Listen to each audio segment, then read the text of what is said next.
2 back again. Uh, Back in action. It's straight OT. It's Tony Shinobi and the Misfits. We got Bagger Black, Dreamer Chris, the Orphan himself. And we are here with our second episode of season 2. And I'm just so glad to be back podcasting with you guys again and shit. Just to have an opportunity to drink, smoke, talk our shit. it's like one of the best parts of my week is like when I get to record with y'all guys. Absolutely. And put it online for y'all folks to see, you know what I'm saying? Because I enjoy, I like the idea that y'all like watching this shit and enjoying this shit and talking about it amongst your friends also. So, you know what I'm saying? Like Straight OT is everybody. It's not just us, it's everybody. The random conversations that she holds amongst your friends. That's exactly what the hell we are. Right, because everybody be straight off the goddamn topic. The whole world. We all are. In my Morena video, we had a commenter say, I wish I had someone to talk Hunter about with my friends. And I was sort of like, damn, bro, I wish I could, Invite you for an episode, Yeah. at least. Later on, once that moves just One day.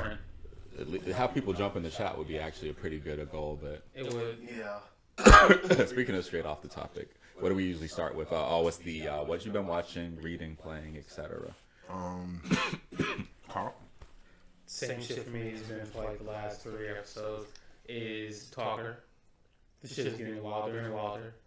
Don't spoil it 'cause I want to watch it. I won't. No I'm spoilers, just. bro. I'm sorry. That shit gets crazier No every spoilers, fucking because I got episode. to see it for myself because like what you described last time is on my watch list. I just haven't I started. need to watch. I need to talk about this shit because this shit has been ridiculous.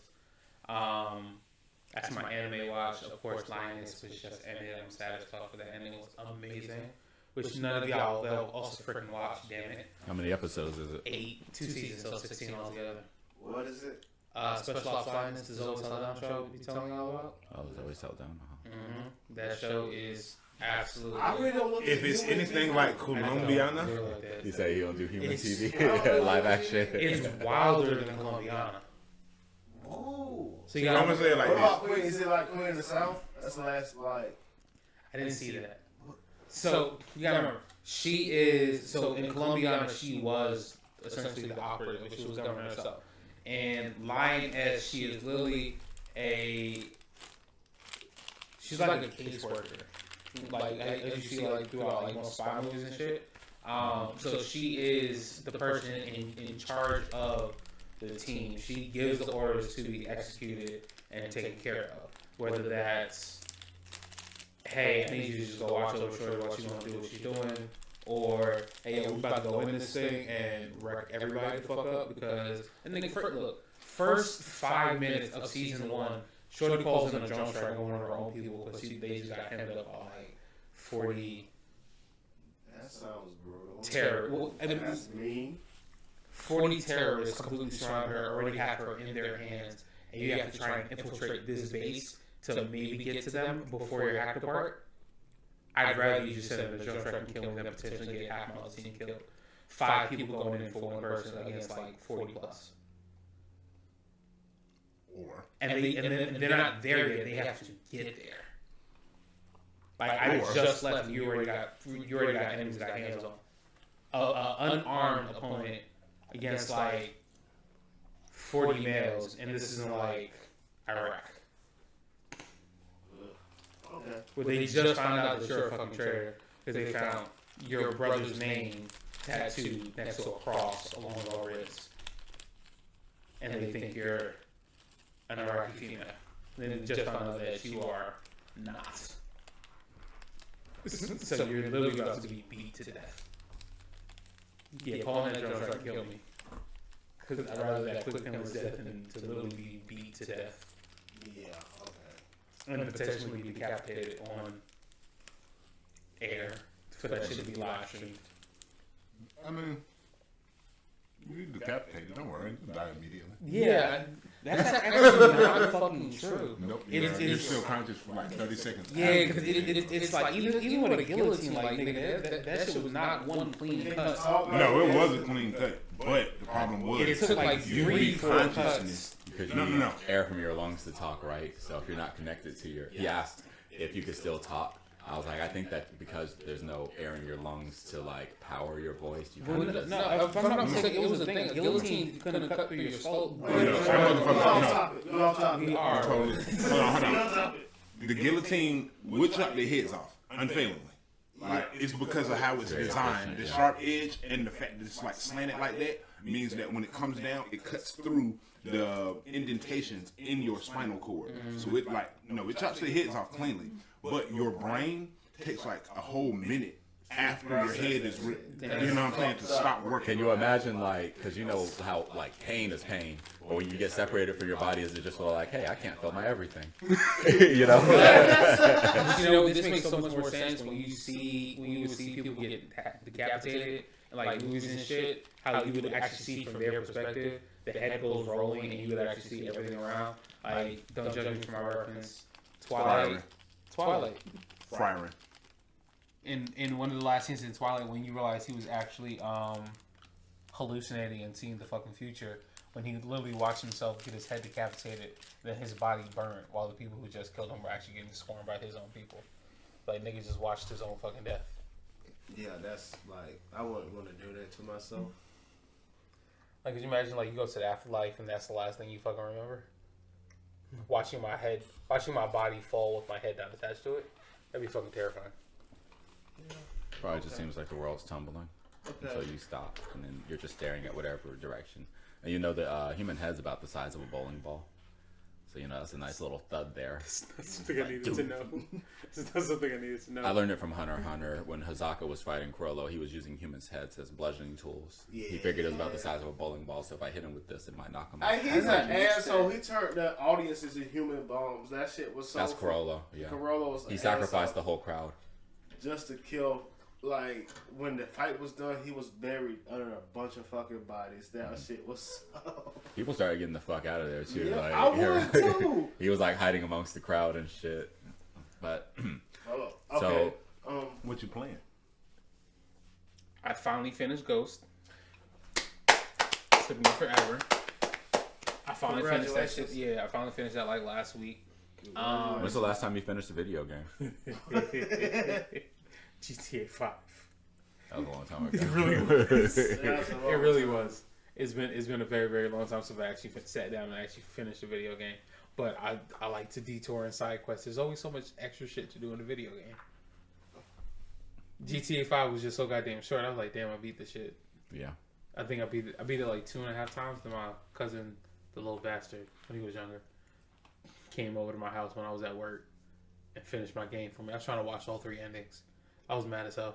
Oh shit! I just played that same part 3 times. I didn't start it over 3 times. I did the whole game over 3 times. That's crazy. It's a good ass game though. It is. I like all the different mission options you have. I checked out Skull and Bones. I played like 20 minutes of that. How'd you like it? Wasn't bad. Is it worth playing as a group? It's like worth a group game. So, for the rating aspect, sure. But you gotta remember, one of the biggest things that I know all of us would have loved to have done is to actually board the ships. You can't do that. There's no type of like land battle. You basically are a ship. Yeah, it's only it's like Battleships, the video game. Oh, okay. Because it's like If you ever played World of Ships before, it's kind of like that. You still That's have no to fun. you still have to go on the island physically, talk to people, craft different resources, get your missions and all that shit, and then you can customize your ships as you want to. But then it's get back on the ship and you just sail off. And literally, you can board ships, but the boarding action is literally you have to get within range, shoot your harpoons, latch onto the ship. Then you see the cutscene if you pull it together, and then that's it. Yeah. I was like, damn. Anytime there's a raiding action, you see all your people get off the boat, but you don't get to like actually get off the boat. Yeah. There's no swashbuckling in the game. It's more like a ship. Yeah. See, if I think of a pirate game, I want a swashbuckle. I want to Yeah, jump on somebody's ship and like, fuck that fuck shit you up. Yeah. And, like steal your shit, Or sink your shit. I want to do the night raid where I literally I jump in the ocean, swim to the ship, have to crawl up this damn thing, and fight whoever's on board to steal your shit Yeah, I before wanna the fight enemy I comes wanna off fight and land back somebody's on. tentacle. That would be on. I feel like that part of the gameplay would only be for when you're raiding like marine vessels, Yeah. and merchant vessels. But like if I was going against other pirates, we pulling up on your ass. You know what I'm saying? Hitting your ass with the with some cannons, Or- and then boom, we drop over. Or not even just that, because if I'm Get not into mistaken, some it was a battles. thing. I want to be able to attack a town. To go sack a town Yeah. as a pirate, that shit would be dope as fuck. Do But you that know shit would be Blackbeard did that to I think it was Nassau. Blackbeard like yeah. So it's like it's The freaking capital of the Bahamas. What the fuck? right. yeah, Yeah, he was that like Blackbeard was that guy. Like for like real life Blackbeard. His he was that story? guy. They actually had a if you go out there to Nassau, they actually have a pirate ship out there, and you can go on there and they like all are cosplayed and they do sing songs and serve you rum and stuff like that. But we saw that we didn't get on there. We wanted to, but we already spent so much money. But like that shit was so fire. The actual ship they had, I was like, damn, y'all got like a real pirate ship out here, cruising around in the bay and shit. So I'm like, But no wonder that makes sense now because Nassau has a pirate culture. There was like a dude who was dressed like a pirate who wasn't even part of that shit. He was just on the port and shit. And I was just like, okay, Nassau there's a was fucking the pirate. capital. Nassau and Kingston, if you remember something correct, were like the capitals of the pirate world at the time. I think it's Nassau, Kingston. you gotta remember, so much Somewhere trade was else. running through there too. So even though And not one of the even biggest the pirates out trade. there was actually a female in China too. Yes. Like she was holding the fucking government yeah. hostage type shit. Yeah. I think she got a chance to retire too. Yeah, they like paid her to the go government away. paid her to stop pirating. Like It's so- another guy. What is his name? Something I forgot what his name is, but he's literally referred to as the king of pirates. Something like Every, and you should have seen on the biographics video because that's where I watch all my pirate shit is biographics. That British guy is fucking fantastic. Simon Whistler. Yeah, look, he's got a great channel. But he had one where he was talking about the king of the pirates, and his name is something like John Every or something like that. I can't remember his name exactly. But like this dude You know is how like bad that shit be? To be actual like real life like King of the fucking Pirates. pirates. Like I never heard of this shit, so that's something I'm going to research now. Play Uncharted 4. They talk about that a lot. Fuck in that game. that. That game is trash. I will never play that shit in my fucking It's a really life. good game. It's What a are you talking fake about? Tomb Raider. Fuck that shit. They borrow from each other. Now Now don't act like Tomb Raider didn't come back and steal everything from Uncharted. Tomb Raider was the OG, so it's impossible for it to steal It's not impossible. anything. Tomb Raider played like a Resident Evil game. It had tank controls and you could climb shit. Uncharted comes out with all this dope ass gameplay, and then all of a sudden Tomb Raider comes back playing like Uncharted. Come on, give Naughty Dog and Naughty Dog team out for new games, so we'll get to that later on. But look. Carl, so who's All right, next? back Who's on next? topic. Hold on. It's, Okay, so what I've been watching, I don't know if y'all been watching this fucking Bleach 1,000-Year Blood War. I've been catching up on that. Like Look, For the these simple fact last is- like 5 episodes, they going crazy. I caught up on the first 10, and old dude, I didn't realize this whole entire time he was like the right hand of God. So that's kind of fucking dope. Yeah, But yeah. the black dude. He basically got. Oh, well, what's never the mind. dude main villain this time? Yuhara? Yuha. Yuha? He's that guy. I'm sorry, like He's God's son. he's like a badass version of Jesus. Like Yeah, I gotta yeah. give it to him. Like he walks up to heaven and like he made the main character kill the God of the whole entire world. Damn. Yeah, seriously. And like Ichigo is And going then, through so check much. this. Not only does he basically use Ichigo as his like cat's paw to kill the Soul King, It he said then something- absorbs him and basically becomes even more powerful. Powerful. Like he already can see everything that's coming. Now he can see every fucking thing. He's omnipotent. What broken shit? But I'm they gonna got tell you Aizen? I'm gonna tell you. Here's the cool part about that. That ability is broken, right? He can interact. He can see the future and interact with the present. But that ability, there are 2 abilities in the series that can counter it. One you haven't seen in the anime yet. One you have. Tsukushima, the Fullbringer. You remember this because we was reading the manga at the same time. But Tsukushima, the Fullbringer, his power is to alter the past. So he can change the present by altering the past. He automatically counters Yuha-Bak's future sight. But then Aizen has the ability to put complete hypnosis on everybody. Anything. So he can So, make like- him see whatever he wants to. So he's like the what's the name from One Piece? Yeah, except No, he's like Imagine having the power that a person who was omnipotent, they can see every possible. Think of it as an area of effect. It's like, and Aizen shit is like an area of effect. So it's like you don't even gotta like know that Aizen is there or any of this shit. Like he can let you see what he wants you to see. Right. It's plain and simple as that. You, even if you have the ability to accurately see the future down to the most minute detail, Aizen Shikai still works on you. He can still make you see whatever he wants you to see. During the final fight during the later fight against Ichigo and Aizen, he's just consistently just putting illusions on Yhwach says. Yhwach thinks he done killed Ichigo. He like, yeah, I done killed you. He put a hole in Ichigo. He like, yeah, I told you I was gonna kill your ass. And Aizen's like, is that who you think I am? And he like looks, and it's Aizen. And he like, what? And then Ichigo cuts his ass. Like, that's how broken Aizen Shikai is. We've never seen Aizen's Bankai. Never. His Shikai is so broken that even if you are omnipotent, he can still hit your ass with an illusion. That's some broken ass shit. Aizen doesn't even need a Bankai to be real. If you like, whatever really anime you like, Aizen outscales them immediately just on that feat alone. Omnipotence doesn't work on Aizen.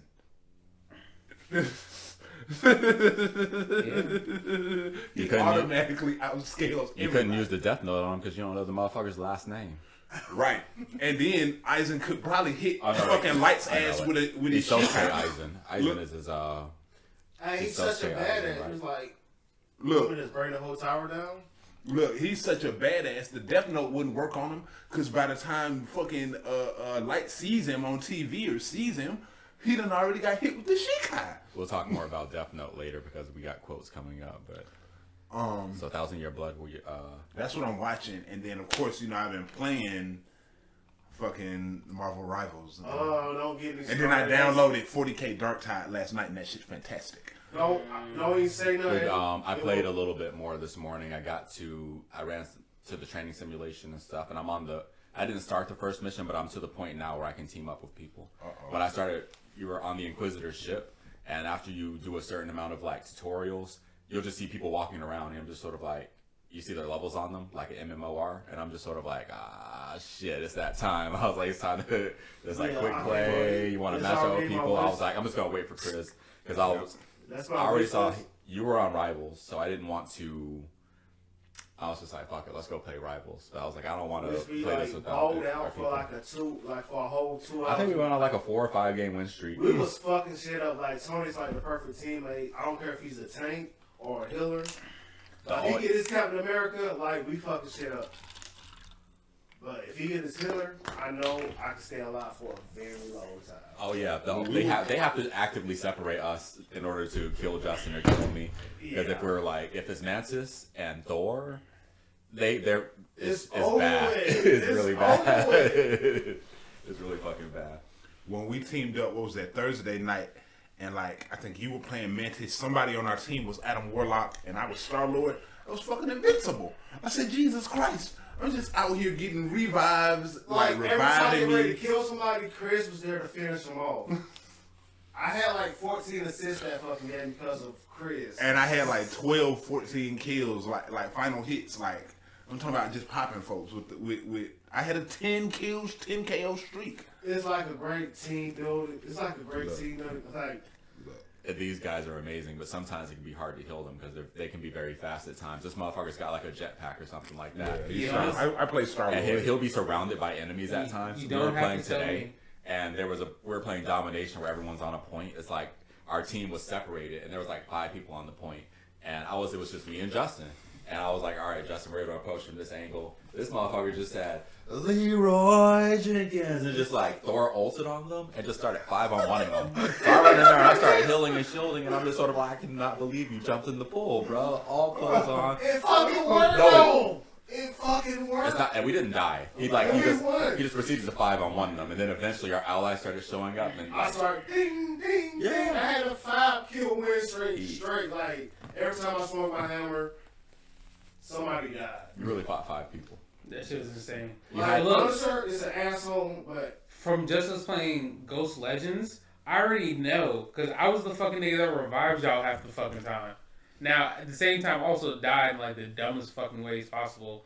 You can call it in like Listen, the most when I'm retarded playing ass with y'all shit. guys, I'm reckless. You fucking are. Cause I know y'all got my back, God so I damn. can be reckless. The issue be finding where the fuck you died at half the time. Like, But that's still, what the I get the fuck are job done, yo. He's That's not- in this game, he's not hard to keep up with. It's just that like I can't always pull him out.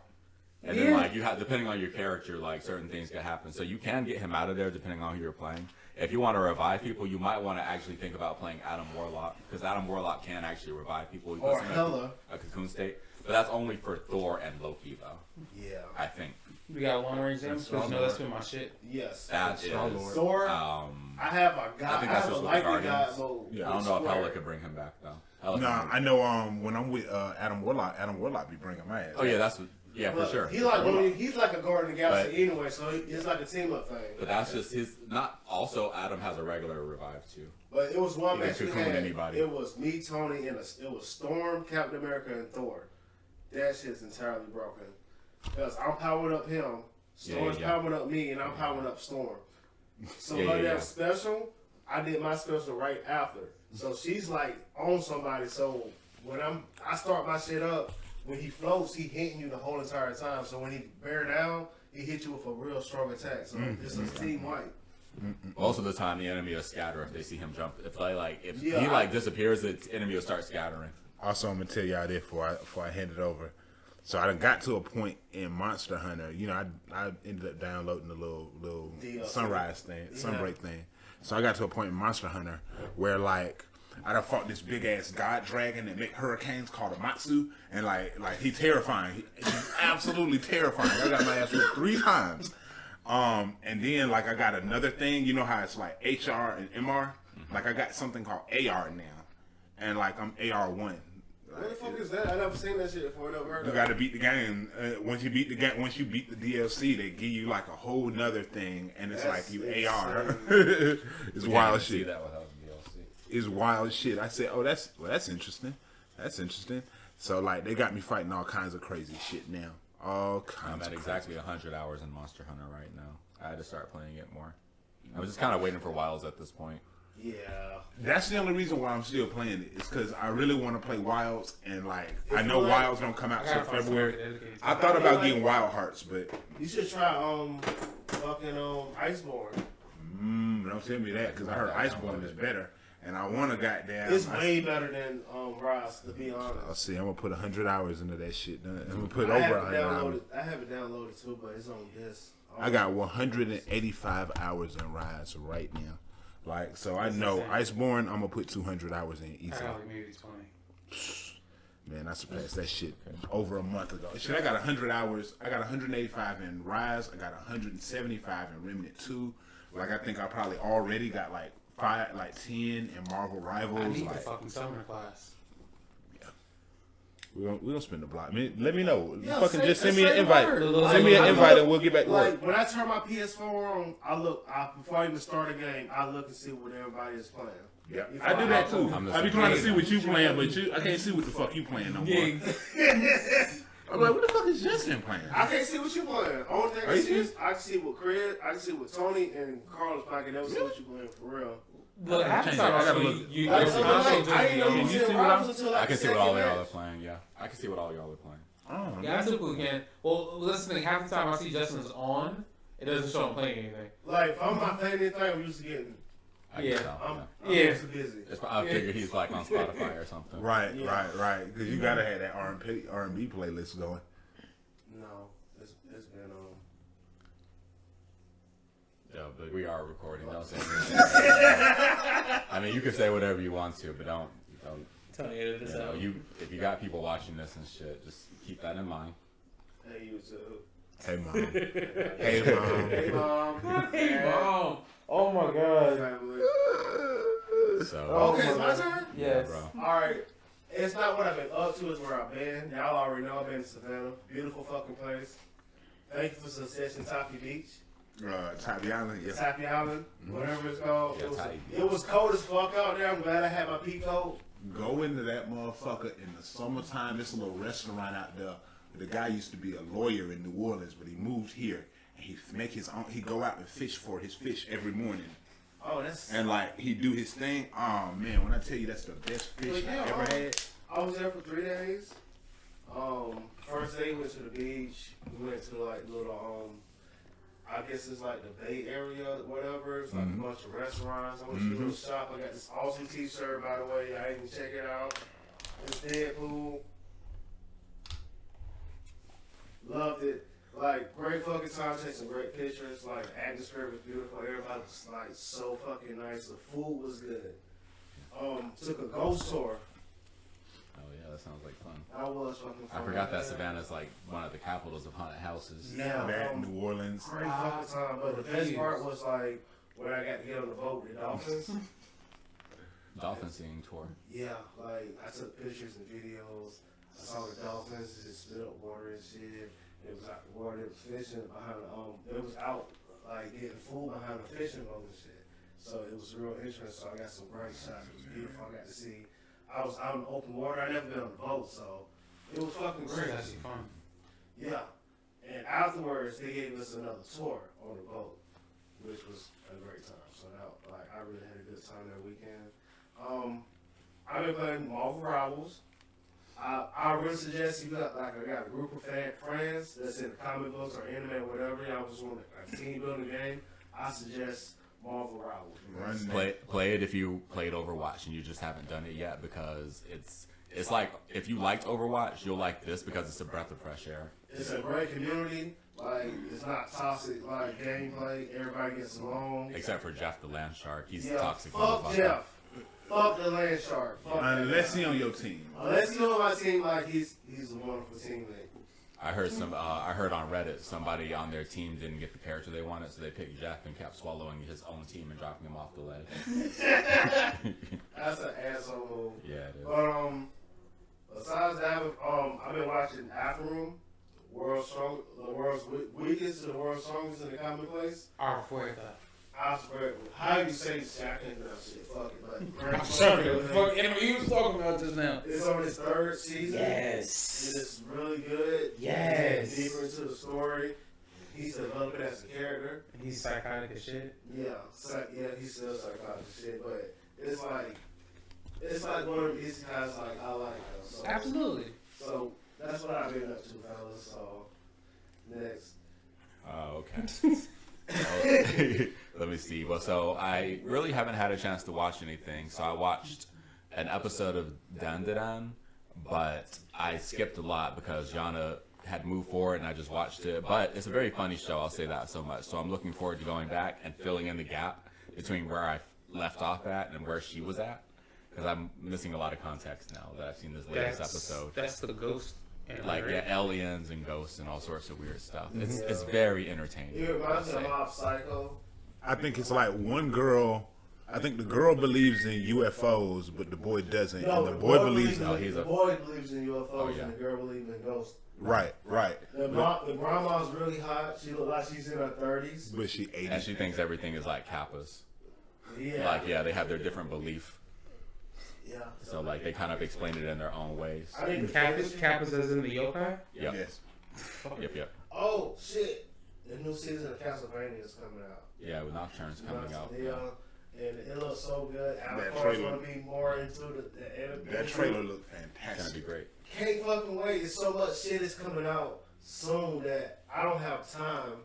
I'm gonna tell you the one thing I want. Crazy. The one thing I want them to go ahead on and just show me more of, or just announce, is that fucking Beyond the Spider-Verse, the last Spider-Verse movie with Miles Morales. I haven't watched none of them. Bruh, the first 2 are fantastic. Visually, story-wise, dialogue, everything. When you get a chance, watch them shits. They're fantastic. The Straight last super movie I looked at was like Aquaman 2, and that shit was disappointing. Oh yeah, that shit's Straight garbage. off That shit hurt my topic. feelings. All right, so I saw an episode of Dan to Dan, and I'm Hunter x Hunter ended. It didn't end, but they're going on back on hiatus. The last chapter was good, but it left off on a kind of crazy cliffhanger. It would take too long to explain exactly what's going on, but one of the princes, one of the front runners, looks like he's about to die, and he's working on a clock. So now he's like kind of going around and trying to assess what's going on. And we're starting to see the Zodiac in the story again. We got to see this really great panel of Morena. I was talking about Morena a lot in the last video, and they drew her in a really infamous way. So I think that the art in Hunter x Hunter has been pretty amazing, especially when it comes to Morena, because they draw her in so many different ways. A few weeks ago, Togashi drew her in shoujo style, like he stole his wife's style and drew Morena like that, and that had everybody in love with her. And some people even speculate that she's the one who drew that panel, because he's married to the person who created Sailor Moon. I forgot her name. So they say that maybe he borrowed her style, or she came in and like did a panel, which is cool. That's a fucking But power couple. I love them, but he drew Morena this week like a silhouette with all her other people are kind of like scribbles with like these fucked up eyes and shit. She used her nin ability to make the girl Bao, the new member or whatever, Borkson I was telling you last week. So she's looking like a real fucking menace right now. Togashi had surgery. He said that he's been bedridden and he lost like 8 pounds or some shit like that. He just now started walking around again, and he's still doing panels. He came off a new panel today, and it was some good work. We're excited. So we don't know when they're going to start back. Some people are optimistic, talking about February or March. Other people are less optimistic, talking about probably at the end of next year, but we'll see. Damn. How far ahead they have to get. As far as the games go, I've been kind of playing the same thing. These guys, I just got God of War Ragnarok, so it is a great game. How far did you get? I'm 4 hours in. I'm doing side missions for the dwarves. I'm going around and Just Sindri. remember, some things you have to like backtrack and do. Because you gonna need to spare. Oh. Do shit. Yeah, I'll tell you this: the game is definitely probably the most gorgeous game I've played in a long time. Yes. I think that I don't think I've seen anything look as good as this game so far. Wait till you get like, because the DLC is free. So you get the DLC, you read it, you get to the DLC and shit. Like that storyline is really great too, because it's mostly about Kratos and his past and shit. So it goes into great detail, and it's like a great monologue from Kratos at the end when he talk. Yeah. Oh, speaking of which, I have Kratos quotes coming up, but we'll talk about that later. So, I'm really enjoying God of War. I'm 4 hours in. It's beautiful. The second world where the dwarves live, with the beach and the water and shit like that, and a little ray tracing off the water and shit. I was just sort of like, wow. It's breathtaking, bro. And then Have the you gotten story to is still Yggdrasil great. yet? No. The story is still great. I still love story time. Whenever Sindri or Kratos start talking, I always stop what I'm doing to make sure I don't miss the dialogue. That's how deep I'm into it. That's how down bad I am for God of War dialogue. It's really good dialogue. And Atreus is like, it's coming to itself in the whole entire game too. So it's great. I never thought I'd see him talk back to Kratos. Yeah. I wouldn't talk back to Kratos, and I'm not even his son. But oh yeah, the Thor part was also genius too. The fact that this motherfucker like knocked me in the face with the hammer during our fight, and I thought that I got a game over, because you get the game over screen. During the game over screen, he was like, no, it's only over when I say it's over. And this motherfucker uses his hammer to resuscitate my ass back to life during the game over screen, and we start fighting again. I'm like, oh my god, this shit's so fucking good, Carl. That shit's It's so hard. such a good game. Can It's you such imagine the crazy. game over? You put the controller down and walk away. I was thinking about it. I was like, oh damn, I got. No, I was about to do that. When it initially happened, I went to put my controller down because he I talking started to shit. roll up, and I was like, oh shit. That nigga take the hammer and put it on your chest and use that bitch as a defibrillator and bring your ass back to life. Y'all start fighting again. I'm playing a level above God of War, so that's I ain't gonna really lie. hard. Even before that, the fight against Freya at the beginning, when you on the sled and Freya like turning into an eagle, That was cool. and like fucking turning back to a woman, attack you, turn into an eagle, fucking land bender. Like, I'll have no fury. She's just like that moment where like you finally lose her, and she's just screaming. She's just like, I said, so I was like, she's Like, she was, I get why she mad, but her son was going to kill her. And but like, she was okay with him killing her as but long Kratos as won't. Kratos wasn't. It's like, But you know, she come around. She come She around. comes around. Look, these spoilers, dude. Oh, also spoilers, YouTube. I could editor possibly could help us out with that. But yeah, so that's basically all I've been doing. If I'm not playing God of War, then I'm playing Marvel Rival with these guys, and I just got Darktide, so we're probably gonna jump into Darktide a lot more. I got to convince these two to get it. I'm playing this in I, my either- One day, that's- I want you to either get Space Marine or Darktide because I want to play some type of 40k game with you. Yes. Yes. The question is how many players it is, because you know a lot of these Darktide games, is 4, but Darktide. Space Marine is 3. Okay. So I would say you don't worry about Space Marine as much. I would say, Carl, you worry about Darktide because you will really like Darktide. It's got classes and a skill tree and kicking it with your homies. It's like it's kind of zombies, but it's gonna be worse stuff than zombies Do soon. you remember Left 4 Dead on It's, Xbox? it's very much like it's like so you know that other It's game like we were Left 4 playing, Dead Island. It's like Left 4 Dead mixed with Dead Island. Oh, but with 40K. The fact that you could, because it's got the dodge, you know how you could dodge and that shit. It's got that same dodge mechanic. oh, Yeah, mixed with shit. 40k. Yeah, Yeah. and you can customize your character, their appearance, their backstory, their voice. Yeah. I'll put this out. That sounds like something I put out. Like, look, It's that's the dope. character creator. I ain't saying you can like just go. It ain't like It's not the greatest. What ever. Cyberpunk- classes can you use though? What kind of characters? So are there's aggressive? this soldier. I can't tell you about all their abilities yet because I've only played one class. But there's the soldier, the veteran.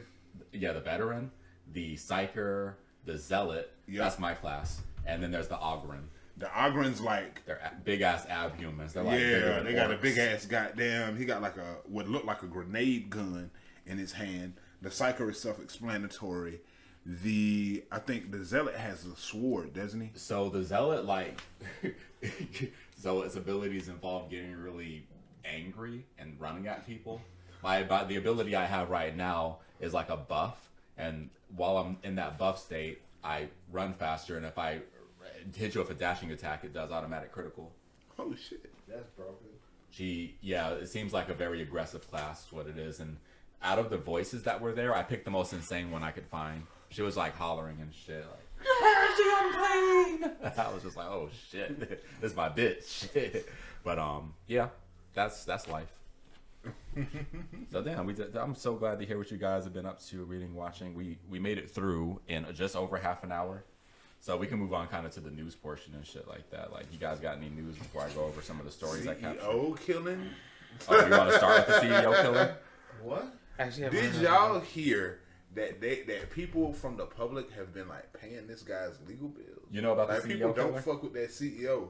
Like they Oh, got. either. No, I haven't heard. So to explain the CEO killer to them. Okay, so last week or the week before last, there was a CEO of this healthcare company, United Healthcare, who was like going to a meeting in New York.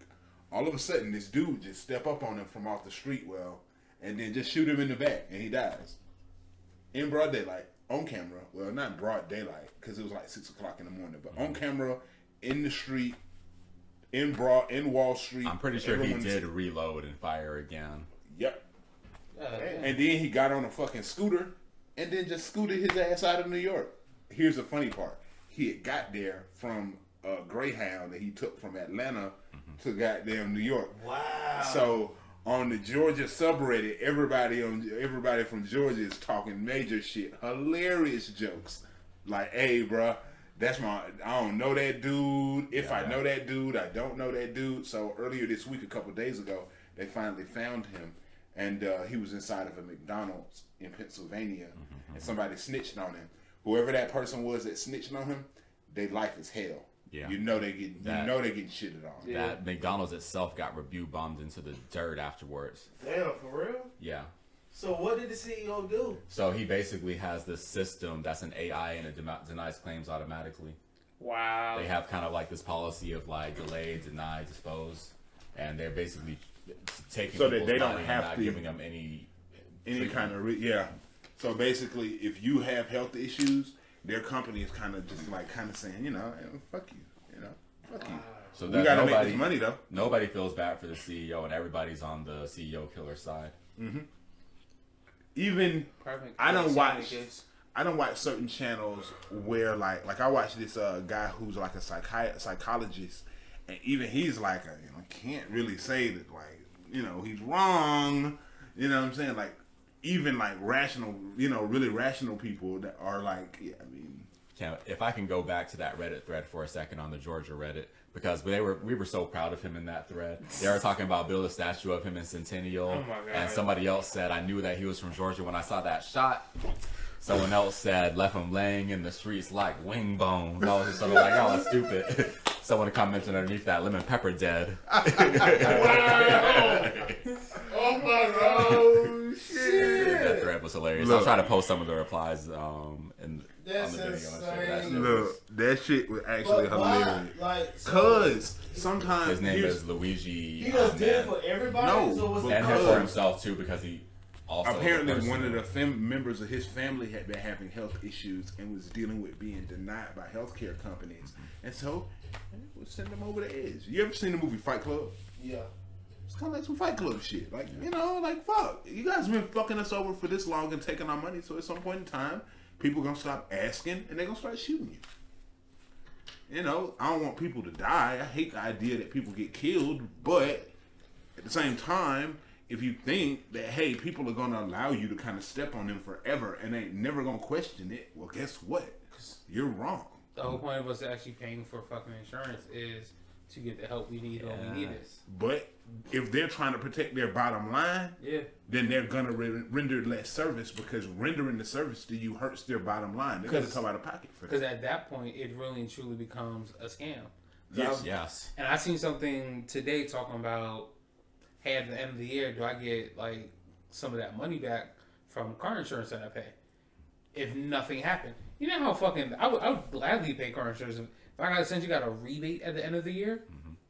Now don't make my car insurance $500 a fucking month because that's just ridiculous. That's what they're gonna If do. I'm doing that shit, I'm gonna be fucking living out of my car because I won't be able to afford to live any fucking where else like we can barely do now. But if I got a rebate for being a good driver, I didn't get any accidents, I didn't get any tickets, yada yada, cool. I ain't asking for a whole lot back, but shit, car insurance be expensive. At least half, at least. Like, I mean, if we're being honest, most people paying what between like $50 and like $400 for car insurance a month. Mine's is. It just went down again, but we were paying something like $350.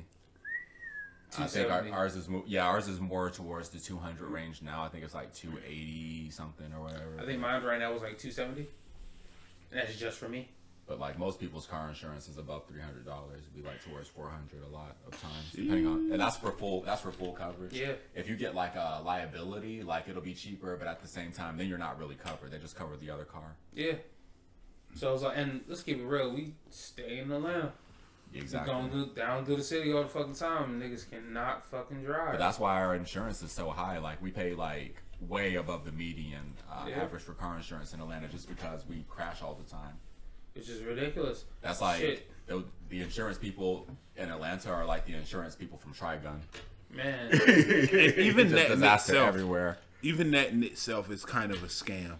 Like, yeah, okay, I live in a city where people get into a lot of car accidents. What if I'd never gotten into a car accident in that city? Why am I paying more than I should have to? God forbid Because you you're actually do paying get into an for accident. not necessarily you being a bad driver. You could be an excellent driver, but you're paying for the other people that are not bad drivers. I don't give a That fuck. are bad drivers. I don't give a fuck. I'm paying you. They not paying you. I'm paying you. I shouldn't have to pay that. That's bullshit. That is a lot of these companies look at data and they assume human behavior based on the data that they got in their hands, as opposed to like dealing with people on an individual level, because obviously that's impossible.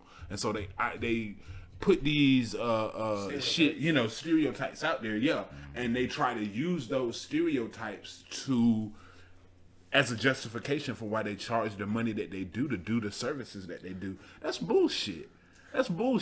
What if I don't got the analogy for it? Give me a second to think on the analogy for it. But the analogy for that shit is absolutely crazy. You're saying to me, you live in a city where people get into a lot of car accidents, so I'm going to charge you more as an individual for healthcare insurance than the person that lives the next state over from you, because other people in your state get into a lot of accidents. You didn't. And You shit, didn't. Not They just- did. Not necessarily even just that, but also our health insurance. Like, I don't know about you, for like with the job, my health insurance is going up like about $8 to $10 every Yes. year for like the last fucking 3 years. I was like, bro, Yes. this is getting ridiculous. Yeah, right now it's I don't even want to talk about what my freaking deductible is before they'll even want to help out.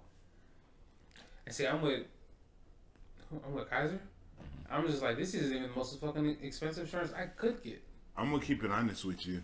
Like, I had to kind of scale back my insurance because it was really cutting into my pockets. Yeah. Like, the shit was super expensive. So really then it is. becomes an issue where you like, do I take higher quality insurance so that goddamn I can live in the long term, or do I like, you know, Get something that's actually affordable, and but I might have to pay out of pocket. right, but at the very least it's not gonna cut into my check Yeah. to where I'm like, oh fuck, I'm missing an extra $200 on my check, so how the fuck am I gonna survive? You know what I'm saying? Like, that's a lot of money. Things in this world are expensive now, so like, what the fuck, what am I gonna do? Came back right around to why the CEO killer exists. Yeah. Which is why, yeah. So in that's- other Because you're words, definitely having an OT moment there. fucking healthcare companies run your fucking pockets. God damn it. Run them this shit. bullshit. or it's gonna. Hey, I'm yo, not not saying gonna- I'm gonna do anything. I'm on camera, but all I'm saying is fucking run Hey, your pockets. just- Don't be Give me a rebate surprised. every now and then. I ain't saying I'm doing anything, but I will say, don't be surprised if more incidences like this happen, because this system is so unequal. Eventually, people are gonna stop asking. That's human nature. If we look at history, people will ask you for shit until they don't ask no more. Yeah, let's start the take. And then next thing you know, you storming the Bastille and Maximilian Robespierre's in power. But Reference, French history reference is very interesting. but act though, you know what I'm saying? Because that's essentially what we're dealing with right now. Fucking AI to like Automatically people deny jobs people like is just that. ridiculous. Absolutely. And you know what makes it even worse? The CEO that in question got a multi-million-dollar raise the same year. Yep, I think he got like $30 to $50 million raise. Now here's the thing that blows my mind. Why are CEOs getting paid like this? Why? Y'all are on the ground floor. We're the ones interacting with the people. We're the ones making sure these businesses are working. These corporations and stuff. You're interacting with the consumers that are actually like interfacing with your products and getting your products. We're the ones doing that. But the CEOs and the justification would be, well, you know, they bring unique things to the companies, and Yeah. you be sitting there going, like what? So hold So- on, y'all. Go ahead, Carl. So that would essentially be like the guy who invented the car. Would it be the guy who gets paid more? Who deserves to get paid more? The guy who came up with the invention, or the people that are building the invention? So, if I, for example, our microphone, I'm the guy who thought of. Dang it, Carl, these created types of all questions, the- I was about to move us on. But I think that's a good question. But hold on, we've spent so much time on this. I want to move along to Game Awards so that we still have enough time for each segment.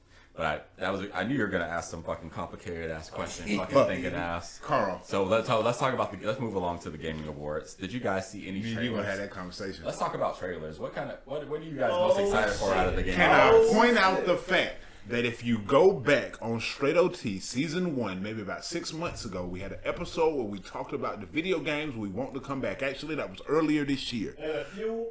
Nigga, Yes. at least 2 of the games we said we wanted back earlier this year had trailers at the Game Awards. Capcom watches our show.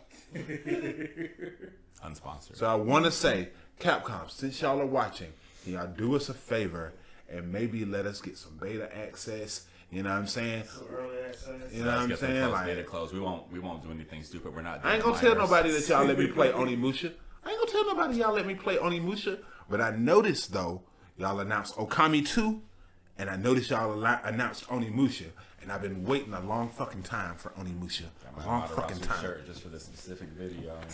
Fuck, I got on Tupac. I don't know. It's a little bit Metal Gear Solid, but we're gonna. And then we got quotes from these games coming up soon. And when we do our quotes part of this, I'm sorry, I'm very excited for it. That's why I keep mentioning it. But so yeah, Elden Ring. This new Elden Ring. Yeah, that shit look cold. It's more team based and single. Here's the thing I don't understand. Is it a whole new game or is it DLC It's for a more whole deal. new standalone game. for real. I thought Yes. that's crazy. Oh, see, I was under the impression it was like what? Remember what? With Ghost of Tsushima, how like Ghost of Tsushima came out and then they put out the multiplayer mode after the fact, like a year or two later, and then like it was just free, and you downloaded For it. what I've seen, it's the whole game by itself. It's like another whole story. That's what I'm interested. That's too difficult.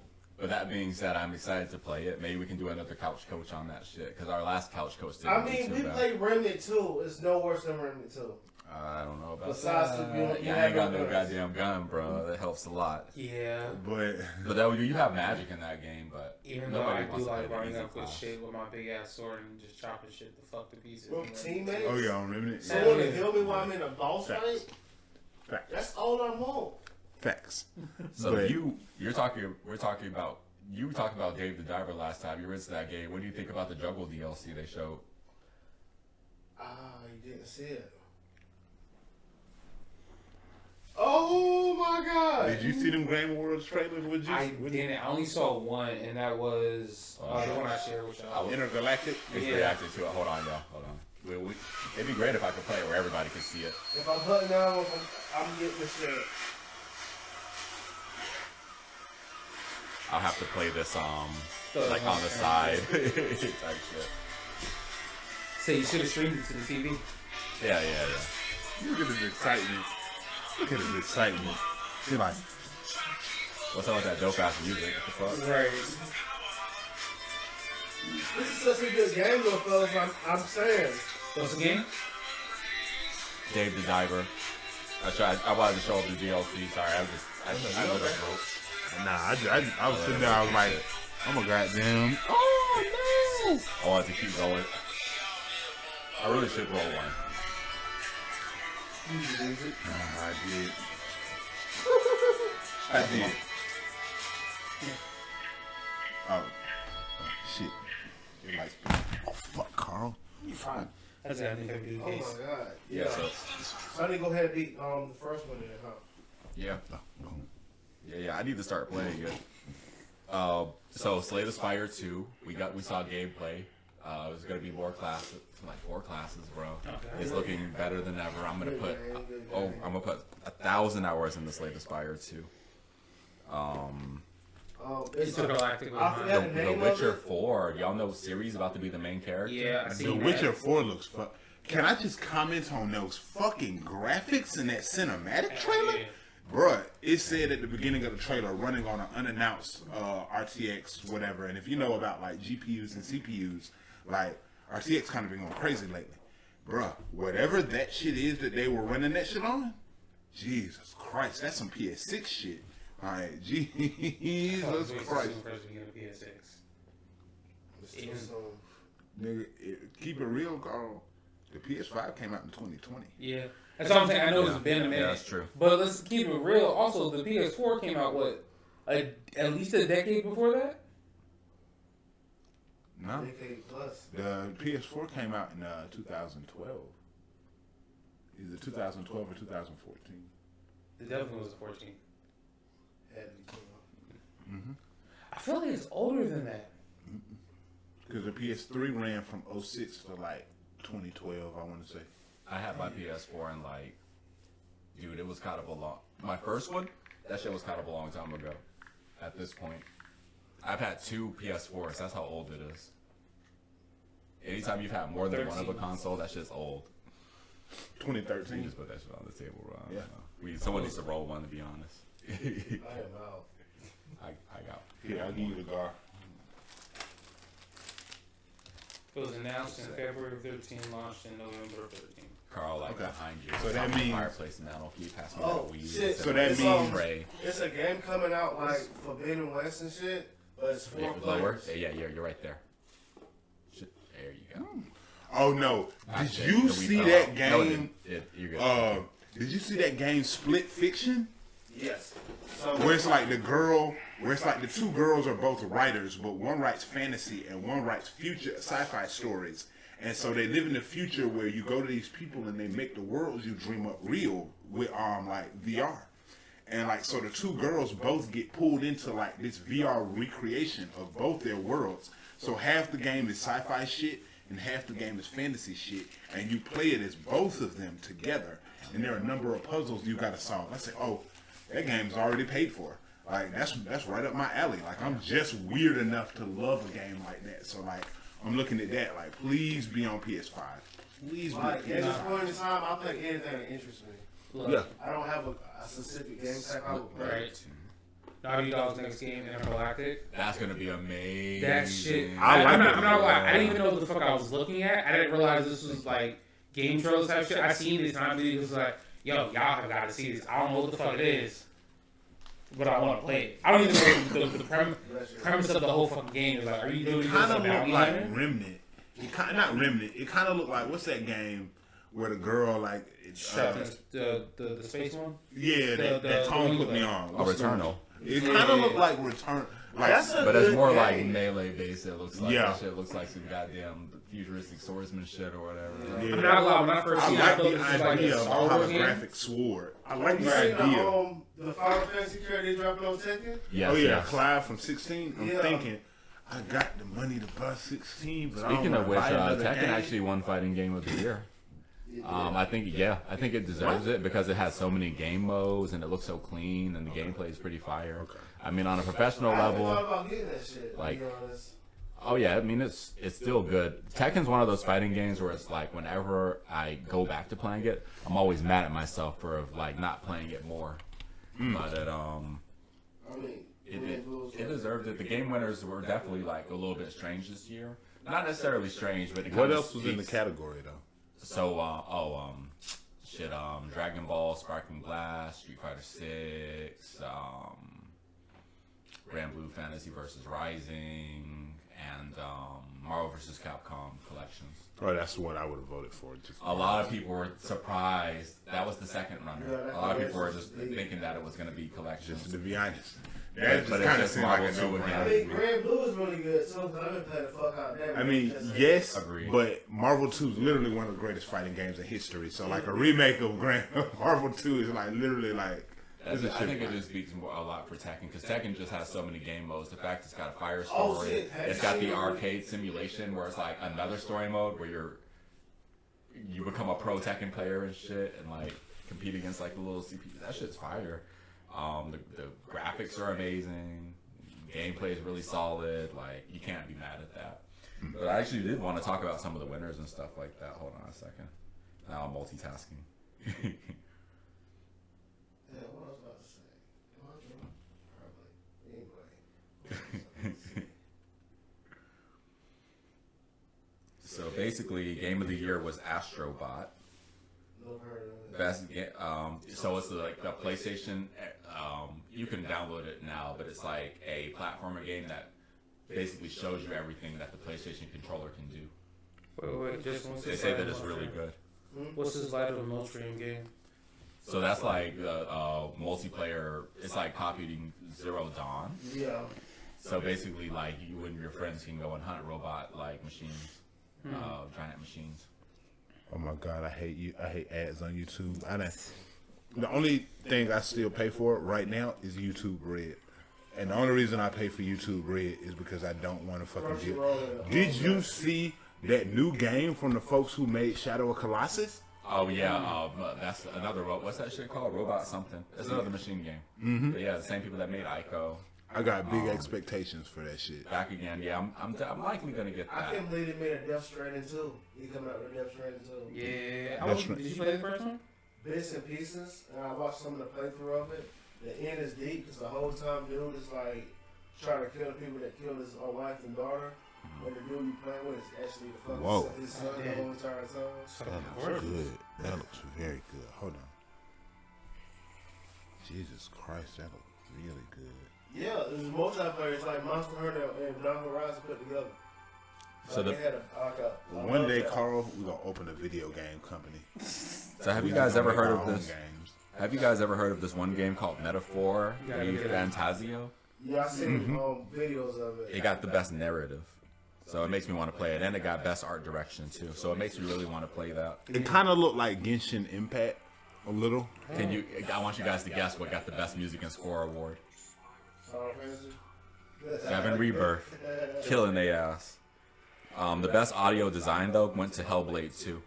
Which makes sense though, because that game is scary as fuck. Hearing all those voices all the time. It does look like Horizon. They Also- literally bit Horizon's whole swag. No, they did. That's the controversy behind the game, but I'm gonna play it anyway. Yeah, it's 4-player to hunt robots. Like, it has to be played. The best performance was from Senua's Saga Hellblade 2 also. That shit is in the library right now. Best ongoing game was Helldivers 2. Best community support was Baldur's Gate. Best independent game, Balatro. Best debut indie, Balatro. Best mobile game, Balatro. You know, that's the poker roguelike. They say it's extremely good. It's like crack, is what they say. Best action game was Black Myth Wukong. Okay. Best action adventure game was Astrobot. Best RPG was ReFantazio. Best fighting game, Tekken 8. Best family game, Astrobot. Best simulation slash strategy game, Frostpunk 2. Best sports game, EA Sports FC 25. Best multiplayer game, Helldivers 2. Best adaptation, the Fallout TV series. I forgot to think about the TV series. It was Most- good, too. I hear that it's really good. I've been seeing a lot of cosplay for their main But character. this game is fucking gorgeous. The most anticipated game was Grand Theft Auto 6. Yeah, figures. And the best esports game was League of Legends. No surprise there. Yeah. I'm never gonna jump on that. Yeah, I couldn't get into it. But I like their animations though. Oh man, so many hit games coming out this fall. Yeah, but that was the Gaming Awards. I have a question. What animes are you looking forward to playing next year? I don't know what's coming out. Fuck. Yes. It's been so long. Yup. Yeah, they did announce that. Nigga, solo leveling. One I Punch Man cannot season wait for 3. next month. I was in Hold on, here. we're getting Bleach. another One Punch Man? Yeah. Holy shit. They finally got a. I just saw the article this morning. I didn't read it though. But finally got a apparently date they announced. got a release date for One Punch Man season 3. out. I said, "Ooh, that's Is all I it gonna be needed." on Crunchyroll? Yeah. Saga It's back Finding home. Evil's finally rolling up with season 2. It's been so fucking long. I've been watching Thousand Year Blood War arc, so needless to say, I need that season 4. Hopefully that's coming out next year because season 4 probably gonna have like Kenpachi versus the Gerard Valkyrie dude and like Urahara's Bankai and like, you know what I'm saying, the beginning of the fight against Ichigo versus Yhwach. Like season 4 of Bleach gonna go crazy, so I need that too. Wait, Tony, have you seen Solo Leveling? No. I think I'm gonna tell you, you know me and you and Isekai are on the same world. It's not an easy It isn't. Solo Leveling, the manga, I fucked around and read the first 60 chapters in like one sitting. Like that's how good it is. Like I read the first 60 chapters of the manga in one I sitting. think I did like It's the what first Sword Art episode. Online should have been after season 1. we seen the first episode and it just It just didn't it's catch. the same shit. So you gotta Yeah, it remember did the catch. first episode, he doesn't actually start doing shit till like the third. I'll say I'm gonna be I can so understand. unpopular. I I'm can gonna get- understand why. This video is gonna get 1 million dislikes because like it's gonna be a feat that we got 1 million people watched it just to flame me for it. Look, I can understand though, because like usually those stories that start out with like, you know, the guy is super duper weak and then like, you know, he gets killed and he gets power from God. Like normally I'm not really like okay with that. Normally that's kind of annoying. I feel like, you know what I'm saying? Like I usually don't like that kind of storytelling. But the fights and shit in Solo Leveling are so top tier. And like I can't. So man, fuck And that. like his usage of shadow powers, he's got a really creative way to use like the powers of the Shadow Monarch. Like he's raw. But I do agree though that like the beginning of the story is cliche as shit. It's not until you get to like his first real fight after he starts leveling up, because essentially he goes from what the fuck was his original power? Did he not have a power? He didn't have He a was power. like a 1 or something. He was was literally D rank. yeah, he was literally known as the weakest hunter. Like he literally will be the only person to go into the weakest fucking rifts and get fuck wounded. This nigga was regularly hospitalized to the fact that his best friend was the fucking healer and was only concerned about just him, because she knew if nobody else got hurt, he was getting hurt. Like homie went up against a goblin with a kitchen knife and almost lost. He was beyond fucking excited that he actually killed a goblin. while everybody else destroyed like 10 by themselves, and the same amount of time he took to take one, and he still almost took a life-threatening fucking wound. But then later on, this nigga is soloing niggas. Like he was around like episode 5 or 6. He took out when he took out the whole fucking party. Oh, the thing about us said like killed his And it's like he was seen as such a non-threat that one of their people literally came up, put his arm around him, and was like, "Hey, bro, you just gonna die." This nigga just took his knife out and slit his fucking throat. But I'm gonna say the reason why that is though is because like when he dies in the dungeon at the beginning of the first episode, he gets that ability where I forgot what the ability is, but it's like one of the abilities of the Shadow Monarch, and that's kind of what allows him to kind of like become that guy. You know, I forgot what it is. He like I think it's like everybody he fights, he can like learn something from them, or he can like see what they have. I forgot what it is exactly. Nah, because essentially his ability that he got was essentially the ability to level up. Yeah, and that's it. Right? All his experience of the way he fought and everything just built up until he was able to actually select the class. So he's essentially like the only guy in the entire world playing as a video game. Everybody else, whatever power you get, you're at that power level, like, period. So like, so it's like when you develop your powers, if you awaken a B rank power, you're always going to be B rank. You may start in like low levels to work up to your maximum potential, but you can't. But you can't go any further. That's how I watch One Piece, but I'm more interested in that. But I don't know. I'm just a weirdo. Let's move on to the quotes and shit because we got like an hour left in the recording. So we're doing. Our idea was to do the best. So what are we doing? I don't think we gathered video game quotes. Y'all said y'all had anime? Yeah. I got anime and some book quotes. All right, so we're gonna do our favorite anime quotes this week, and I think we'll keep up with this theme. Maybe we'll do another top 3 anyway, just so that it doesn't get stale in the week after next. But for now, like we're about to figure out what our favorite anime quotes is. So you can do context before the quote or context after the quote if you think we need it. You don't have to do any context. Also, we're gonna go around and kind of rate the quote. 5 being that was pure fire, the piece of paper was on fire that they wrote the script on, and 1 being not impressed, 3 being okay, in the middle, etc. Okay. Oh, that's actually hard as fuck. So we could just round robin it one at a time. Who wants to go first? I'll go first. I probably got the least out of everybody here. My memory is shit. So I did. How do you have a terrible memory when you don't smoke the green? Nigga, I've had a terrible memory my entire fucking life. You don't smoke the green devil. You don't nigga, smoke the you devil's know how lettuce. often I've been accused of having done that when I don't? My first quote is, "Fear isn't evil. It only allows us to learn our own weakness. When we learn our weakness, people can grow stronger and kinder." Gildarts Clive. What is it from? Gildarts Clive. Fairy tale. Oh, that's crazy. That's right? hard. Hold on, I need to repeat. Say it one more time, bro. Fear isn't evil. It only allows us to learn our own weakness. When we learn our weakness, people can grow stronger and kinder. That's fire. That's fire as fuck. What do y'all want to? I think that one's like a 4 out of 5. Though. That's I think at kinda least a heat, 4 yeah. out of 5. That's hard as fuck, bro. That's hard. If anybody knows And Gildarts, it's Gildarts is awesome. one of the strongest motherfuckers out there. Yeah, he's one of the But- strongest one in that anime. He always takes his time to help teach Natsu.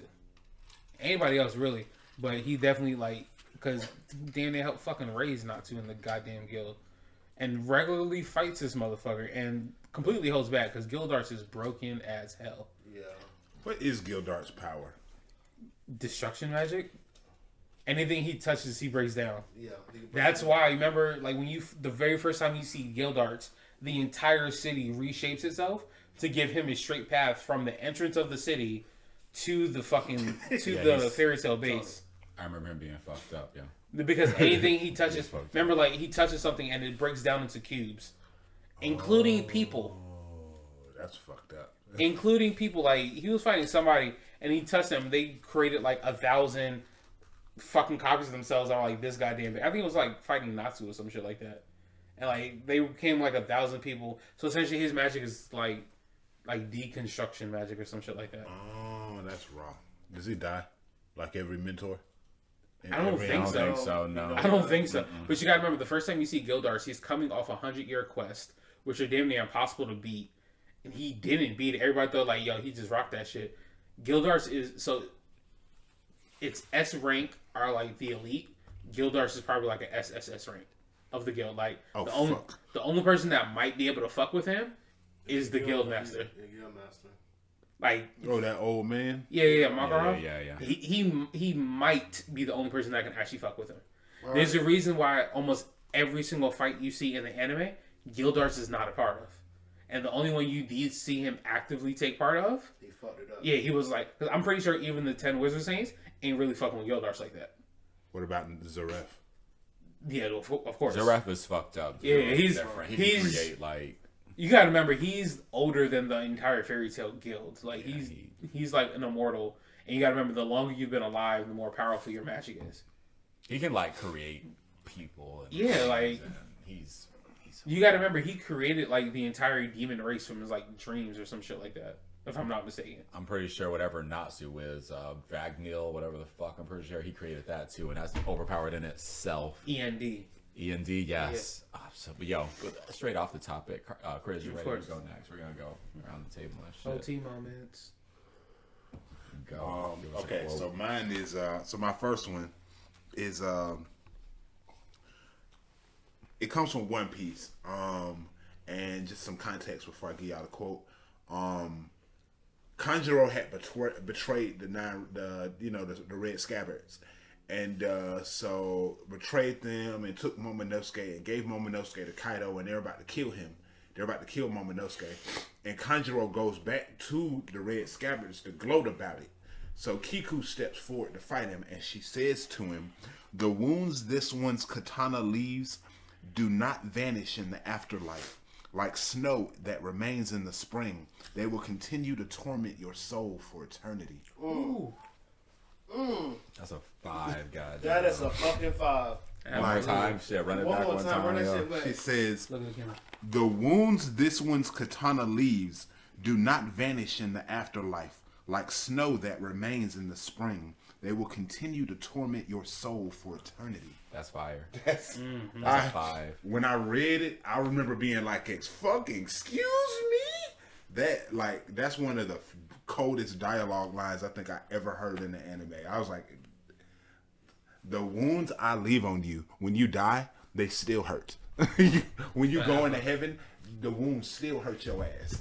Like, when you in heaven for eternity, they still hurt your ass. That's And that's even worse, especially if they actually do believe in reincarnation. That means the wounds I leave on you now will stick with you no matter what life you go into. right. Perpetually. Even when you reincarnate, That's you'll not- still feel the wounds My from the soul shit hurts. I did. Right. That would hit me right there. Like I was trying to like get you to forgive me before you kill me or something. And that wouldn't even be the thing. It wouldn't even be forgiving you. You would have to use an entirely different blade to fucking fight you. Because one thing, I read cultivation stories and shit all the time, as y'all know. One thing about it is physical damage is one thing. Soul damage is exceedingly difficult to fucking heal from. That's the same thing with JJK. Like, if I attack your soul, like, soul damage is different. Always imagined it as physical damage, and physical damage can be overcome by doing, like, soul damage. And soul damage can be overcome by doing, like, dimensional damage. You know, where I attack your part in the world. And then, like, that can be overcome by, like, conceptual damage, where I hurt you as a concept. You know what I'm saying? Like, beyond your soul. Because a lot of times with like cultivation type stories and shit like that, it's natural laws in the world, and once you gain control over natural laws, that gives you a whole nother level of power. Now, soul damage, man, I'd rather lose a fucking arm than you damage my goddamn soul. Yeah, because because I your wonder soul how that shit would feel for somebody to like literally like attack your soul. attack your soul. So essentially, it's the concept of your very being. Like your And not soul- even How- the concept will of it your be very painful being. or will it be It's like your a soul. sinking feeling? That's what I'm trying to figure out. It'll Imagine probably that- be painful. Probably both. Imagine All having of a that fucking imagine having a splinter so deep under your nail that you damn near have to cut off your finger in order to get that shit. That would And be you still hollow don't as- get it. That's hollow as fuck. It's how the other way you can think about it is, you know how some people that have limbs amputated can always feel the pain. That's essentially what it would be. I would imagine it would until you also actually be heal something it. like, you know, like how something bad happens in your life, right? And it hurts you to your core. Like, it would be like an attack. Like, you cut me so hard with a sword that, like, it's no different than, like, losing my mother or something like that. And, like, so that pain that would be psychological or, like, only in my soul is, like, in my soul, but it's That's how physical, too. people fucking hurt. I love Or how many different ways you can interpret soul damage. Yeah. But yo, Justin, you. Greed may not be good, but it's not bad either. You humans think greed is just for money and power, but everyone wants something they don't have. Greed, Full Metal Alchemist. Hey. Wow. That's a 5. I was gonna put it at like a 4. Yeah. I like it a lot though, That shit is deep. Like, especially since it's from Greed himself. I guess. Right, it would right. understand the concept, right? but he was absolutely right though. Yeah. If you think about it. That's true. He's cooking. Like everyone wants something they can't have. Yeah. If they don't, they a goddamn lie. And honestly, because greed is based off of what the 7 deadly sins, greed would actually tie back into everything. Because I'm greedy for Lust lust. is greed. I'm greedy for my pride. I'm greedy for my rest as far as gluttony. I'm greedy for food. Yeah. Yeah. Sloth. I'm gluttony, sloth. I'm greedy for my rest. I'm greedy for my peace. I'm greedy for violence, so I'm wrathful. I'm greedy for love. Like everything. Yeah, so It's like Lanesh. that's something, that's a part of everyone. I feel like Mhm. everybody got that part of like. I mean, yourself. if you're honest about it, if you don't have greed for You're something, not even a human. no, you have no drive to do anything for yourself. You don't. Mm-hmm. Cause I have to have greed to better myself in order to go to the gym. Yeah, Like, you I have gotta to at be least greedy have. for a better life. That's hard. Oh, that's actually. deep. Like I'm gonna Carl, snap off that you, shit. Carl, Snap. you and me, we're gonna write like amazing things together. I'm telling you, when the dialogue for Passy, I'm gonna need you and Tone's help for the dialogue for Pacifica, because I just feel like y'all gonna, between Tone's understanding of like comedy and shit like that, and you're just like philosophical questioning, I feel like I got everything I need right here. Like the fuck. And then Justin, I'm just gonna have you come in, and you just gonna give me a bunch of cool ass fight scenes. That's gonna be that's gonna be what I'm gonna use you for, because I know you got them. Speaking of dialogue, I got some dialogue from y'all. This comes from one of my favorite animes. It's called Akame ga Kill. It's about assassins. So the context is basically Akame is the older assassin, and the main character, Satsuma, is the younger one. She kept her distance from him because she doesn't want to see him die, and she when he finally got a chance to get her to talk, that's what she told him. So he made a promise to her right there that he won't let her see him die. At the end of the anime, he sacrifices himself to kill the emperor, and as he's dying, he tells Akame, "I'm sorry, I couldn't keep my promise."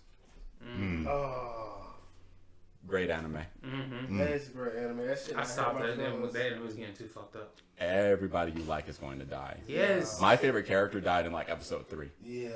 Oh, the fuck. If you know anything man. about, there's spoilers for that, by the way. But Is if you that know the- about Sheila with the scissors, Nah, she had the scissors. They were indestructible. They could cut through anything, and they were indestructible. Giant pair of scissors. Yeah. She was a That beast. was honestly that was one of the weirder animes out there. 'Cause Definitely. that shit was just random as fuck. I like weird stuff. Yeah, for sure. All right, hold on, but I'm gonna pause this for a second. I'm gonna come back. Straight OT would be back. I gotta use the bathroom real bad. We're gonna get right back to the quote starting with Carl. Yeah, we gotta get You- That's what I thought you was gonna Yeah, he says, Like, Vegeta- trespass into the realm of the gods and use that might to crush Jiren. I said, ooh. Honestly, that's the quote I thought you were gonna do. Trespass into the realm of the gods That's a and five. use that to crush Jiren. That's a I five. said, that's And the crazy hard. thing is, he did it right after the did Tournament it. of Power. Like, Vegeta is like up, like, Goku can't beat Vegeta now. It's like neck and neck. If They're they fought, usually Well, they normally are. no, like- usually Goku, Goku has always been power-ups. stronger. Go- Goku always been stronger than Vegeta. with power ups though. So like if we're just talking about if you're able to use your special techniques like Kaioken, absolutely. But if Yeah. we're just at a base level, Vegeta's always been stronger. Yeah. He can never be Because Goku. he's a higher class Saiyan. Like, when they got if- the same amount of they've got the same amount of like forms and stuff, but Vegeta's a higher class Saiyan, so But we all know it who's follows stronger he'd be though. stronger. Broly is stronger than both of them. Like when Broly reached that fucking level, ain't nobody gonna fuck with him. But that's because Broly's special ability is to basically just get Zenkai boosts during like the fight. constantly, he Oh, is yeah. constantly his anti-moves like Yeah, he constantly. cheats. Yeah, He's a he's cheater. You gotta He's do. fuck. Fuck that, like he was born with that shit. These Dragon Ball characters are fucked up. Carl, god damn it, what's your quote? I'm angry at Dragon Ball. Broken ass characters, goddamn. It's like I'm just gonna blow your planet up. It's like that's not fair. Leave my planet alone. Do I need to redo my last one? I think I got it all on. Yeah, I think. Wait, hold on. Who went last? It was Carl. Oh And I shit, was my the bad. next one. Let me see. Or was it? Wait, who was It's it? Carl's turn. No, I read my third one. I did the. He did the Vegeta quote last. I don't think and we were then on it went to 3. Carl. I did my second one. I did my second one. No, And I that's did my what we third one. just- Oh, so that's your third. Okay, Was so my yeah. air gear. Oh, so I did get air gear. Okay, so the context is Jim. It's at Whole Cake Island, and Jinbei is at Big Mom's little party shit. And Big Mom, Jinbei had been working for Big Mom for a long time, but he had also been following Luffy around since Marine 4, since Impel Down. So like he know what kind of man Luffy is. He was there with Luffy during Marine Ford and everything. So he's standing in front of Big Mom, and Big Mom is trying to like, she telling him like, either you. He tells her he's gonna lead the crew, and she like, either you gonna stay or you're gonna give me your life. And he says to her, life, and she don't understand. So after that, he says to her, the man I have chosen to follow will be the king of the pirates. I can't be intimidated by a mere emperor of the sea. And like, it's such a hard thing for him to say, because it's like, Jinbei, you can't fight her. She'll fuck you up. She really can fuck you up. Like, you really playing with the wrong one. And like, so for him to even say that, it just kind of show you like, A, how brave he is. B, how raw Luffy must be for him for somebody like Jinbei to be like, Inspire that level. I think I like Jinbei. That sounds Jinbei's really that fucking guy though, awesome. cause like he helped out the whole goddamn Kaido shit, the whole Luffy would have died a long time ago. Like That quote by itself makes me like And Jinbei. you gotta remember, Jinbei, captain of his own crew, Right. notorious Former as fuck, warlord. former warlord, Oh, he's a warlord and of the is- sea. That's and crazy. yeah, former, because he disobeyed the Marines to go save his friend Ace, which is how Luffy met Jinbei, trying to break Ace out of Impel Down, Right. and then proceeded to really start a breakout from the world's most secure prison with Jinbei, and just continues to let mad motherfuckers out.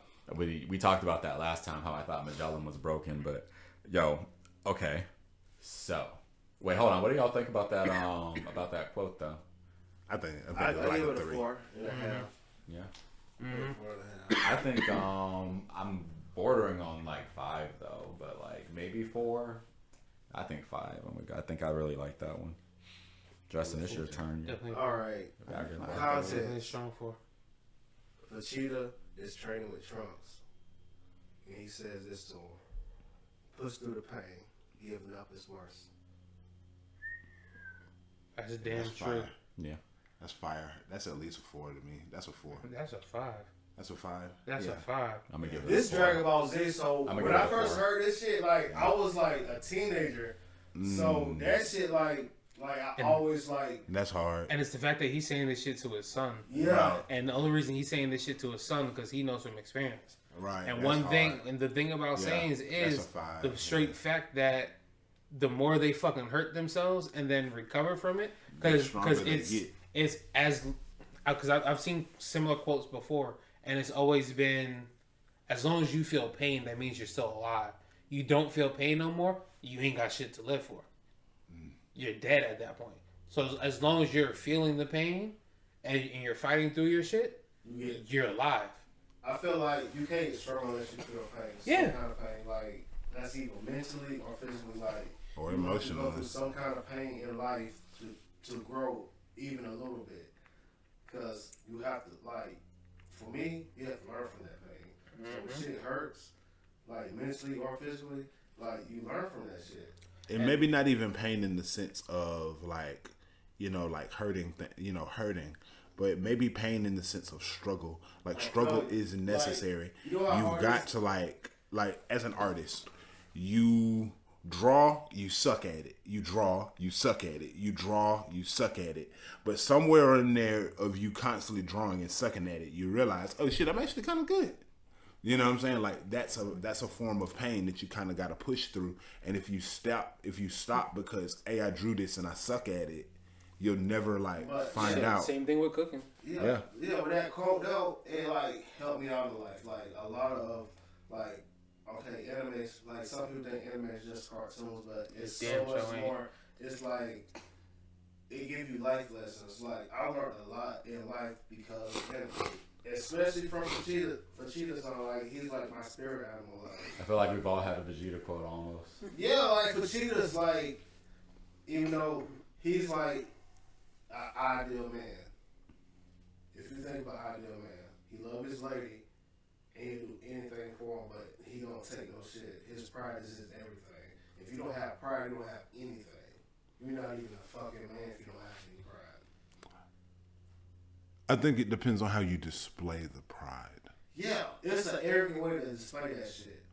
Cause like Goku is also a proud person. Like Goku's gonna fight you regardless. Goku gonna do his thing regardless. Goku's also very proud, but Goku also kind of has a different take on being that way than Vegeta does. Goku's kind of more like, I'm the guy that's gonna get lost in the music and kind of get lost in the music of the world. And like, there's a purity in that. There's a purity in Goku being a big ass idiot child. You know what I'm saying? And that purity kind of is what makes Goku a great. Though. No, he's not. I would like to make. I'm sorry. I wouldn't call him stupid. I would call him naive. Yeah, he's very naive.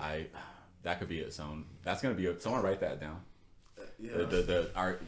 We're gonna see which characters are actually stupid and which ones aren't, because a lot of main protagonists are kind of counted as stupid, but in reality, like, are they? Right. Wait. So did we already rate that quote right there from Vegeta? You all thought it was flames. I gave it a 4. All right, hold on. So I got one for y'all. This is so if y'all ever watched my we were doing anime what ifs, and I did a what if Kuwabara was the spirit detective video. If you watch the beginning of that video, there's a quote in the beginning that editor Tony posted where basically the context is this the Dark Tournament, and someone needs to go against Toguro before it's Yusuke's turn, and Kuwabara is the only one who's kind of like healthy that can get in there, but this is the boss of the anime. He like took out Genkai, Yusuke's teacher, and all this shit. So Kuwabara is going there basically on a suicide mission, and they're worried about him, and Kuwabara says, quote, "A mulberry is a tree, Kuwabara is a man, and I'll prove it. We all have our time to die when our time comes, but if we do our duty, we don't have regrets. So taste a little piece of my sword, Toguro." Kuwabara's a dumbass, and he's the karmic relief, and he loses a lot, but that was some fire ass shit, and I always respected him. Can I give you? Can I rate your Kuwabara accent on its own? Yeah, can I just give that a rating? I appreciate it. I'm giving you a 4. I'm giving you a good 4 on your Kuwabara. When I looked at the quote, I started working on my Kuwabara right there, so I appreciate y'all. You know what I'm saying? I give you a 4 on your Kuwabara accent, on your Kuwabara voice. Great job. But I just like Final Stand type stuff, and Kuwabara is that type of character that he was the weakest member of the team. So anytime he had a chance to contribute, even if it was giving his life, he was willing to do that. So I fucks with Kuwabara. And he's kind of a romantic too. And I don't mean romantic in the sense of like love, but like romantic in the sense of like he's got these idealized thoughts about the world. Like his love of cats, his love of Hiei's sister, that moment in the anime too. Like he's the guy that if he dies, he's gonna go out with like a monologue at the very end about how life was always worth it. Like that's what Kuwabara always struck me as. Like he's romantic almost. He's a great character. I'm gonna pass it over to Carl. Carl, do you have any more? I think I have like one more.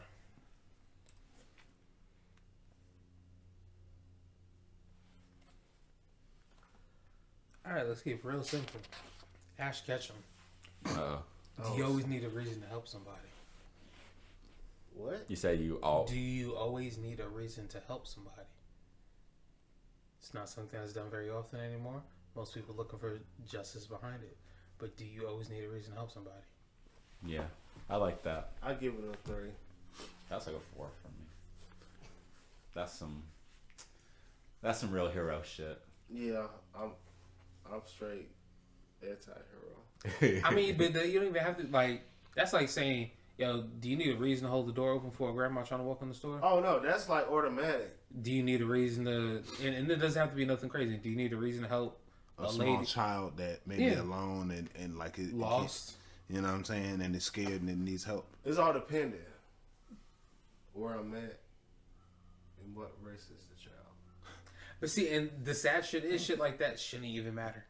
I know, And but it does. It but does with deeply, me, like I have this thing where like kids are afraid of me sometimes. but nigga, you are not the only one. Most kids are terrified when they meet me, and they have to be around me for months. I don't No, know it's for that what not to it be is kids. with me and children. Kids don't be afraid of me at all. Like Chris, like, when I I first get, met like, you had like a welcoming energy, even though you was like very quiet towards me at first, like you wasn't talking to me. I think I was talking to somebody about Forbidden West or Dawn Horizon, and we started having a whole conversation. Then after that, I think you talked to me about like Black Clover, and then I was like, "Oh shit, you watch Black Clover?" And like I knew you was. I was like, "Oh, this nigga watch Black Clover. We good. That's my guy." Like, and from there on out, like we started talking every day because like you came from the other dining hall. Yeah. I was like, oh shit, this guy's about to take over my goddamn like dish room and shit. nah, nigga, we ended up becoming a well-oiled machine. Yeah, that shit But was, like shit was sweet. let me give you mine. I know this is y'all. This is light cheating because we were doing anime, but I got to give y'all this comic quote. I can't leave this one on the page. It's from Eternals. It's from the Eternals comic run by Neil Gaiman in 2008. He says, the context is Icarus had been trying to tell one of these dudes who thinks he's a doctor that he's really a celestial. I mean that he's really a eternal, and dude doesn't believe him. So he finally like ends up in the hospital, and dude is his doctor, and he's trying to tell him, he's like Makari, the guy's name is Makari, and he's like trying to tell Makari like where he comes from, his origin. So after he tells him his origin, he says, I was made by the Celestials. It's like the arguments about intelligent design. I know my creators were intelligent. I just don't know what they wanted me for. Yeah. That's dope. Yeah. But that's Neil Gaiman though. Also. Yeah, That Neil shit's Gaiman's a crazy. beast. That's He's a beast. looking like a 5 over here, man. Definitely. I know I've been definitely writing fun. stuff high, but that's That's fine. crazy. That's what you think, yeah, you know. I'll give it a 4. Yes. I ain't know. Like, I think... That's deep. I mean, because think about it. What if you knew that you were made by these extra dimensional beings, nigga, that occasionally come to Earth because they got to judge y'all and decide if your world still deserves to exist? Like, you know what I'm saying? Like, wouldn't that be like some cosmic dread you would kind of live with, like at all times? Oh, and you're immortal. You know what I'm saying? Yeah, and that's like And not just that, Forever most Hollow. most intelligent creatures in the world want to know what the fuck they're there for. right. Because you're either searching for what you're there for, or you're living your life by instinct. Maybe you can Right. go find a celestial. What if Marvel you- world. and Is you it know- possible? Could you go like? Yeah, they can go find them. It wouldn't be easy. Nah. But you're immortal. Yeah. But anyway, Justin, it's your turn. All right. Justice will prevail, you say. But of course, it will. Whoever wins this war becomes justice. Don Quixote, Don Flamingo, One Piece. Yep. That's Yep. I remember that one. That's a 5. Yeah. He's spitting. He's cooking. He's Look, spitting. Oda be spitting, bruh. Oh shit, I got 2-5 so far, fellas. Oh shit. Yeah, let's go. Oda be cooking, bruh. Yeah, Oda be cooking like Oda really be out here. He be like, dropping some when balls. I first heard that shit for the first time, like I read it, I was like, yeah. But when he said that shit, and the voice actor who said that shit, how he said it, I was like, yo, that shit, he is so fucking right. Read it back one more time. Justice will prevail, you say. But of course it will. Whoever wins the war becomes justice. So whoever wins is right. So that goes back to, Everyone his- is the hero of their own story. and not just Right. that, And the Right. villain is the hero of their and own not even story. just that, the victor writes the story. Exactly. Might makes right. Right. Which, in the context of One Piece, even applies to the world government. If you know about like the Void Century and stuff like Yeah. that, like the world government won during the Void Century. So clearly they got the right to write the story from then on out. And not just that, isn't the pony list or the what actually tells the story of that Right. time. But And I think that's also one of the deeper reasons that Robin's Island was destroyed, and why it's like one of the only fucking people in the entire verse that can actually read those damn stones. can I say to you, Carl, because you know about that kind of stuff, this latest chapter of One Piece, I know I ain't gonna dive into it, but this latest chapter of One Piece would make you like totally like tear up. Because of who Robin meets from that island and like what all happens, you'll be like, "Oh my god, am I crying?" No, I'm not crying. That's just ninjas cutting. That onions shit underneath happened my nose. with me with My Hero. That shit like it was like something. That's an episode. What anime has brought you closest to tears? But I've got some sad anime. I But know anyway, sister Or brought me- actually I have shit. Or I have actually one brought that you brought to me to tears. like cut a tear in my a few tears in my eyes. Like fuck. I feel like I only I'm watch putting that sad out. anime at this point. So, I'm gonna put it on the list episodes. yo. It's on you, bro. Fuck that. Oh, it's on me? Oh, shit. Okay, so we're starting to get to some longer quotes now. I've got some really long ones after this one, so let's relish in my last short quote. It's from one of my favorite animes, probably number 11 in my top 10, if not number 10 itself, Vinland Saga. It's the Viking anime. You ever seen it? I've seen some of it. Thorfinn's that guy. Askeladd. Mr. Run Your Pockets, the most Yeah. toxic Viking, almost out there. He's one of the smartest mans in the world. Like he was real smart with his shit, dog. So Askeladd's watching a slave get beat, and he's laughing his ass off, and one of his subordinates wonders why he finds that so funny, and Askeladd says to him, and I quote, "A man, slave to gold, holds a whip, and beats the slave he bought with that gold as if to claim he is the master. He just doesn't see it for himself. Every living human being is a slave to something." Yeah. Damn, yeah. That's a 5. That is a five. That's a fucking five. true. Askeladd's one of my favorite characters. He He's is not a nice guy at all. However, he does tell the truth not all the time, but Askeladd's got so many good quotes. And that was just going to be my secondary would have been I have no enemies, but we can get into that another time. That's the Martin Luther King arc. That's some shit. Carl, you got any more quotes? I You do some honorable mentions. We come back around to Chris because I think he's already got something prepared. But Carl, yeah, you can go ahead and find you another one in the meantime if you feel like it. I think the only other quote I had was "Pass your lemons right here, right now." Oh yeah, fuck yeah. From Black Clover? Yeah. because and just can I just as an extension to that, every time throughout the story that somebody says that, like Noelle fighting Magicula when she's like, "I'm gonna surpass my limits, nigga, and goddamn kill you," or Yami fighting pretty much everybody. He like, I'm gonna surpass my limits. You know what I'm saying? and Like, that's- the Black Bulls use that as like their catchphrase. Their And the rallying wild cry. shit is the Black Bulls are hands down the fucking weakest of the squads. Really? Yeah, they are. So At the beginning, the Black Bulls are perceived as the weakest of the squad, but at the same time, the Black Bulls have the most unconventional magic out of all of the squads. I'm gonna say it like this: from the perspective, the reason why they're considered weak is because everybody's a snotty asshole who doesn't want to accept that sometimes magic takes unconventional forms because it's all noble and shit. Because it's like noble families and shit. So people don't want to accept that great magic can take totally different forms than they're used to. And- so like dude with the mirror eye that can cast mirror magic, like that's not looked highly upon.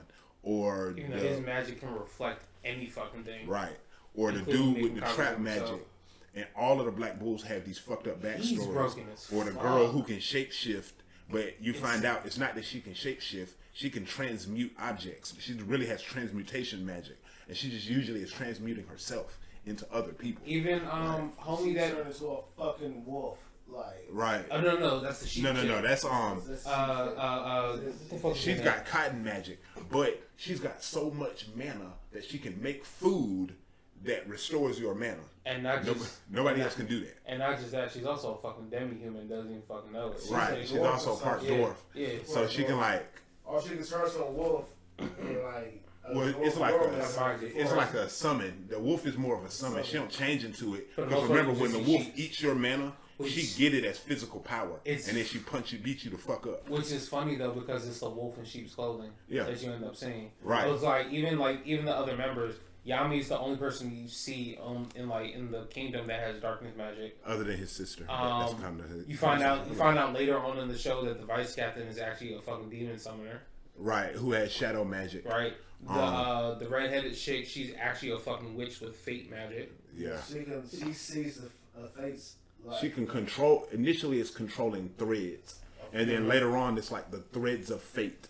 And that's like raw as fuck. And like then Noelle has the strongest water magic in the kingdom. Nobody in the kingdom has stronger water magic than Noelle. But she Her can't magic control is it. so strong she can't control it, and she's been bullied and ridiculed by her siblings. Which So that line you said, surpass your limits right here, right now. Who did ask to say that to? he just says it. Period. Oh. So like the whole squad goes based off of that. Like even the guy with the portal Henry. magic. Oh yeah. Oh, you talking about His family is General. known for fucking dimensional magic. He's the weakest member of his family, only able to create portals to transport people. And it ain't even that he's weak. He's not. He's a pacifist. Yes. So he doesn't have any attack spells. He has no attack spells. Eventually. The only attack spell he gets in the whole story Is is a like bomb. him shooting like this energy, this like spatial Homing magic beacon. at you, and it'll track you down. And when it catches up to you, it teleport you somewhere else.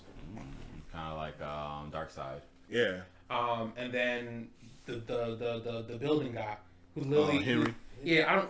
Henry's His magic literally to control fucking buildings. Like, he his- built. It's bases- construction magic. His Yeah. the base is actually created by him, like the whole entire house. And the whole shit is nobody even know who this man fucking existed. He just was been sleeping in the back room, wakes up and is Because he like, stand by anybody. 'Cause really who that- doesn't matter. The guild house for the Black Bulls is really Henry's house. That's really Henry's family's house. When his family died out, he was still there. Like, and so the Black Bulls just kind of, Yami just kind of moved in. And then the Black So, Bulls kind Wait of a moved second. in. Okay. So, all right, next quote, y'all. Okay. We got Black Clover. Oh, hold on. It's me. no, my bad.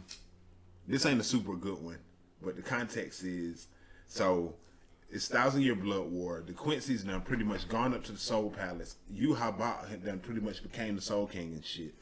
And meanwhile, the Soul Reapers are still in the Seritate trying to figure out what the fuck they gonna do. So they free Aizen, and Aizen comes out and like destroys these things that were coming down from the Soul King's palace to like eat all the Soul Reapers. And after he does it, he says to them, "If you have business at the royal palace, I will shoot it down for you." And he was gonna, mind you, he's sitting in a chair, and he's gonna use it with just, he's gonna do it with just his fucking Reiatsu. He's gonna shoot down gods. He's gonna shoot down heaven with his soul, with his energy, with his soul energy. Say the quote one more time. He says, "If you have business at the royal palace, I will shoot it down for you." Like, that's such crazy. a hard line. That's I thought crazy it was as hard. shit. It ain't poetry. Short and sweet, yeah. It That ain't is crazy. poetry, but it's a hard ass line to me. It's just such a Eisen thing to say. Give that one a 3. Give me that. Yeah. It's a 3. I give it a 3. It's definitely a 4. I've been grading stuff really highly. I really haven't given nothing below a 4. I think I might have given one thing a 3. All right, Justin, it's on you, bro. All right, nothing is perfect. The world is not perfect, but there's for us trying its best it can. That's what makes it so damn beautiful. War of Mustang, Fullmetal Alchemist. One more time. Nothing is perfect. The world's not perfect, but it's there for us. Trying its best it can. That's what makes it so damn beautiful. That's like a 4. I want to give it more because you really wouldn't expect that of like Mustang, yeah. Yeah. It's kind of crazy how he could be profound. What do y'all think? 3. Get Can you do one more time for me? What? All right. Nothing is perfect. The world's not perfect, but it's there for us. Trying its best it can. That's what makes it so damn beautiful. I give that a good 3. Get that a 4. I'm gonna give it a 4 because like it's poetic as fuck, Yeah. but it's not quite the poetry of like that previous quote. That previous quote was straight poetry. That previous quote you had, that one was straight fucking poetry. Like he was spitting. He was really spitting. He was really spitting. Hold on. Go ahead. Okay, so yeah. All right, cool. My next one is from 91 Days. It is a mafia anime where the mafia kills one of their members and the wife, but they try to kill the son, but he escapes because the mobster's son couldn't pull the trigger on him as he was escaping. That young man grows up and infiltrates their group and manages to murder everybody around him. So he, except for the guy who almost shot him, is the only person who managed to get the drop on him. And so they're traveling, and he's trying to figure out what he's going to do with them. And he's having a very emotional moment because all his entire family is dead. And the main character says, quote, "I thought that by completing my revenge and making my family's killers pay, I would find a reason to live again. But there's nothing left. It was all for nothing." And the guy who could have killed him said, "You got to be kidding me. Don't you dare try to sum it all up like that. What about them? What were their deaths for? Why didn't you just kill me? I trusted you," because he is the one who initiated him to the mafia. Then he says back to him, "Then you should have just killed me back then. That night, 7 years ago. You should have just shot me." I get out of 5, bro. That's a 5 for me. I don't know if you guys have ever seen 91 Days. It is extremely sad anime. It has got one of the best opening sequences, and in my opinion, it's got one of the best opening sequences. Like a lot of times, and this is straight off the topic, a lot of times in anime openings, like a lot of them is just sort of like, sometimes they be having spoilers. Let's just be real. Like 50% of the times it tells you what the season's about. So 91 Days is kind of like one of those, but at the same time, it's beautiful how they told the story within the opening and shit. There's the part where he shows that he's kind of insane and he keeps seeing his parents and stuff like that and walking through them and shit. And I was just sort of like, what is this fucking opening? This shit is crazy, but it's great. I might show it to y'all later. Carl, go. I mean, wait, hold on. You might have ran out of quotes. I did run out of quotes. I was trying to find another one. Krishna, go. Okay, and it's a long one, but it's a quote from Mayuri from Bleach, the science captain on Bleach, when he was fighting that hollow dude, and he's talking about perfection. He says, "There's no such thing as perfection in this world. That may sound cliche, but it's the truth. The average person admires perfection and seeks to obtain it. But what's the point of achieving perfection? There is none, nothing, not a single thing. I spit on perfection. If something is perfect, then there is nothing left. There is no room for imagination, no place left for that person to gain additional knowledge or abilities. Do you know what that means? For scientists such as us, perfection only brings despair. It is our job to create things more wonderful than anything before them, but never to obtain perfection. A scientist must be a person who finds ecstasy while suffering from that antinomy." Bro, that's a fucking 5. That's a He's fucking dropping 5. bars from Mars, goddamn. He said he was spit on perfection. Ooh, that shit was clean. That shit is fucking cold as fuck. I love it. That I shit love is it. cold. That's one of the best ones for tonight, have a man. drink That shit off was that great. shit. Hell yeah. We drink to that I need shit. some I don't think I'm truffles, almost nigga. out. Yeah. Put me in. All your I'm troubles good. this time, We drink to my that. friend. That's fire. That was good, yo. That's why When I I wanted to do seen this that episode. quote, because right after that, I think he goes Bankai and goddamn used this Bankai on his ass. But like, just as some added context, in the 1,000-Year Blood War, when Mayuri's fighting the left hand of the Soul King, Mayuri's the girl Nimu gets killed by the Soul King's left hand, and he's sad about it. And Cezelle, the hollow, like the spirit of him, comes back, and he throws that conversation back into his face. He says to him, "What are you crying for? I thought you said our goal was to not seek perfection. If she died, then that meant she wasn't as good as she could be." And Mayuri's like, "You're right. I can't believe I needed a nigga like you to remind me of that." And then he kills the Soul King's left hand afterwards. Yeah. But like That shit is cold as fuck, bro. there is no room for perfection. When something becomes perfect, you can't grow anymore. You should never seek to be perfect. That's why I always say perfections and imperfections. Perfection robs you of the ability to imagine. Yeah, that's fucking genius. Someone needs to go tell the Emperor's Children that shit. But yo, whoever wrote that should write the Clone Grim book. All right, Justin, your turn. Alright, this short and sweet, fellas. Only a failure abandoning his principles and pride. Vegeta. Vegeta. I knew it. It's only because you said the word pride. You say it one more time. Only a failure abandons his principles and pride. I love it. It's like but it's gonna be like a 4 for me. That's a 4. But it's short and sweet. I just feel like I said before earlier, like he's like the ideal guy, like what a man should be thinking. Like, I mean, a man, like, we can have everything in the world, but if we lose everything, at least we still have our pride at the end of the day. If we don't have our pride, we don't have any fucking thing. So, But at the same time, you can't allow your pride to make you rigid. That's the lesson of Rogel Dorn. yeah. That's Right. the lesson of Rogel Dorn.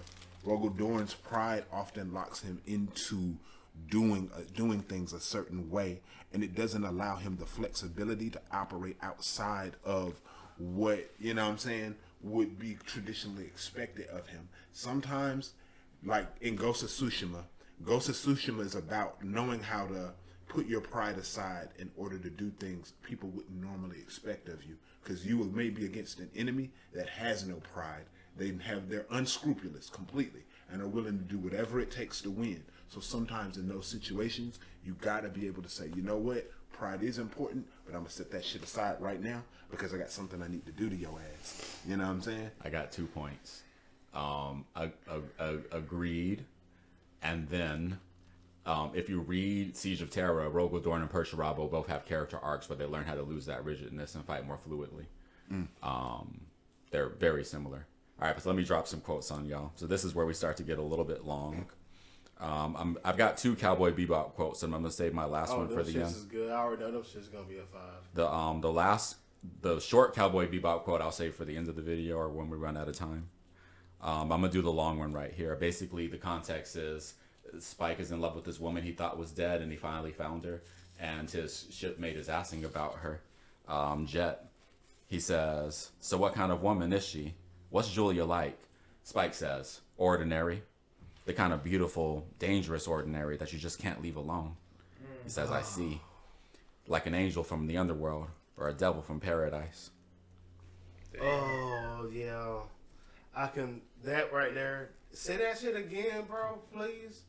Cause that shit like, ugh. Ordinary. The kind of beautiful, dangerous ordinary that you just can't leave alone. Like an angel from the underworld or a devil from paradise. Damn. Cowboy Bebop's got some of that. Yeah, I've actually that's got 3 quotes on here from Cowboy Bebop. I just had to pick one, but I just wrote them all That's down. a 5. I love Cowboy Bebop's dialogue. I'm You mad. find anything? I did find one more. What you were saying? I'm mad that I have not watched. I just said I'm about to say heresy. I haven't watched all of Cowboy Bebop. What? I haven't either. It's So pretty, What? It's pretty great. Every episode is a little different, so you never know what to expect out of the episode. It could be a serious one, a funny one, a scary one. So I think I'll say I've watched the first 4 episodes, pretty So much if you watched uninterrupted. the 4 episodes, what made you not want to continue? It's usually just life be lifing. I feel you on that shit, but Usually just life be lifing. This Cause guy, Spike, it's 26 episodes, yo. what's old dude Because, name? Jet, like, Spike, to be Jet, honest with y'all, and Faye. their Jet first has a 4 lot to episodes say, are like, fantastic. If you listen to what that Jet episode, he has a lot to say. They all have their different background episodes and shit, but hold on, we could talk about Cowboy Bebop all day. That's a whole episode by itself. Carl, So- what you got, bro? the anime is gangsta. I don't know if anybody's seen it. I know what you're talking about. The quote is, "Don't judge me by what you have seen in me. What you have seen in me is only what I've chosen to show you." Gangsta was some wild shit Hell though. yeah. Yeah. I think I'm That's agree with hard. Justin, yo. That's Yeah, a that's 5. That's a 5. Say Run it that back shit one more again, time, bro. yeah. Run that shit back, bro. Says, "Don't judge me by what you have seen in me. What you have seen in me is only what I've chosen to show you." That's some mafioso type shit, Yeah, bro. That that's sounds like what- some Michael Corleone. You could tell that they're a fan of some like mafioso type movies like The Godfather, because that's like something you'd expect to hear from that. That's essentially what the anime is about. They're not mafia. They are just known as handyman, so they're just like My name the dog says it's like one of my favorite. Nico is the fucking beast, but this nigga to be a mute Nico was a fucking problem. It was not a mute. That motherfucker could talk. He could, but not very well. He didn't talk much. No, I'm could sorry. talk. He wasn't even. He was deaf. Yeah, he was definitely. Yeah. I think it was definitely like one ear or some shit. And I think he was damn near like completely fucking deaf. That motherfucker was a menace the whole fucking season. He really, but it wasn't until you fucked with him. Yeah. You didn't fuck with him. He was perfectly calm and collected. Shit. You started fucking with him. It was a fucking rap. Yeah, that's a 5 for me, Carl. My next, yeah, it's definitely a 5 too. Yeah, I ain't gonna keep it. I ain't even gonna sleep on That's it. That shit was poetry. That's like He was a spitting. pickup line. He was spitting. When you Right. like, He was definitely spitting. Like, like, my next one, this one, and my one after it are like from the same thing, but my last 3 are from Bleach. But because Bleach be spitting, but Yuhaba says, "For I shall find the future." Oh, by the way, let me context. Yuhaba has this power called the Almighty. And he can see every possible future and interact with it. So, to fuck you up in the present. For I shall find the future, that one moment in time where each of you feel the greatest amount of joy and happiness, and it is there I shall slaughter you. So from this point onward, every time you indulge in your own happiness, you shall think of my words. And in that moment, when you do, you will remember my looming shadow, the terror of death I now promise you for all eternity. God damn. Villainous. 5. yeah, 5. Absolutely. That's something fucked up to say to somebody. Can you imagine, like you beat the enemy, right, and you think you won, and when you finally, at the happiest moment of your life, you just saw your child born, and Yuhaba just shows up on your ass and kills your ass while you're goddamn. That'd be Can you imagine the paranoia you would live with for the rest of your life? Hell, yeah, I would. That shit would have me like fucked up. I always be looking over my shoulder. I have to make sure, like, triple check, make sure he's dead. Like, it can't be no trace of him. No body, no nothing. But because he can control the future, he already knows that you're going to do that. Well, you gotta make sure you have an extra body, a couple extra bodies laying around. So I'm gonna look for them shits. Don't say no shit like that to me and think you wanna get away with it. I must look for your ass while you been trying to get happy. You still got quotes, bro? Oh, yeah, of course. Alright, hold on where I'm at. Alright. You're gonna care what other people think, be somewhere you're not, your whole life, you're fine as you are. So talk in your own words. Yeah, Mirror, Attack on Titan. Yeah, I know I recognize that. And that's like, Attack on Titan, like, let's be honest, like, I'm gonna be honest, I really didn't like Attack on Titan, but it's one of these quotes, like, I did look at a clip of that shit. If she said this shit, that shit hit home. That Emir, she's a real ass, like, fucking, she's a good ass character. Yeah, she is, like, so, like, I thought the quote was just great. Mm-hmm. Run it back one time? So what? Read it back one time. You're gonna care what other people think, be somewhere you're not, your whole life, you're fine as you are. So talk in your own words. I think she's talking to her friend Historia. That's a 4. I had that one. That's definitely a 4. 4? Oh yeah, I'm gonna give it a 4. Chris, You wanna rate it? you had Say it the one same. more time. You're gonna care what other people think, but be someone you're not your whole life, you're fine as you are. So talk in your own words. Mm. Yeah. That's like a good friend. It's like a good friend. Like that talking your own words part. That's so critical. That was and it's so It's a nice. good friend giving you actual good advice. Yeah, is what like- it Yeah, was. like that's some shit I would expect you to say to me, or I would Yeah, expect you to like say to if me. I know I would you was expect like, you to come say to me, it was like, man, I'm having a hard time. Like, you was like, man, I'm somebody I'm not. I'm gonna like tell you like, be your fucking self. That would got you this fucking far. Why would you change Right. yourself? Yeah. Like- I'm getting into my longer quotes now, and it's great that you did an Attack on Titan one. I did not expect that from you. Because I got an Attack on Titan quote that's long. It's like a speech. Captain Irwin is leading his scouts into a death charge against a Titan that throws rocks like a sniper rifle. So, Like he's... scattergun, goddamn it. Yeah, it's ridiculous. So he says, and I quote, "Everything that you thought had meaning, every hope, dream, or moment of happiness, none of it matters as you lie bleeding out on the battlefield. None of it changes. None of it changes what a speeding rock does to a body. We all die. But does that mean our lives are meaningless? Does that mean there was no point in being born? Would you say that of our slain comrades? What about their lives? Were they meaningless? They were not. This memory serves as an example to us all, the courageous fallen, the anguished fallen. Their lives have meaning because we the living refuse to forget them. And as we ride to certain death, we trust our successors to do the same for us.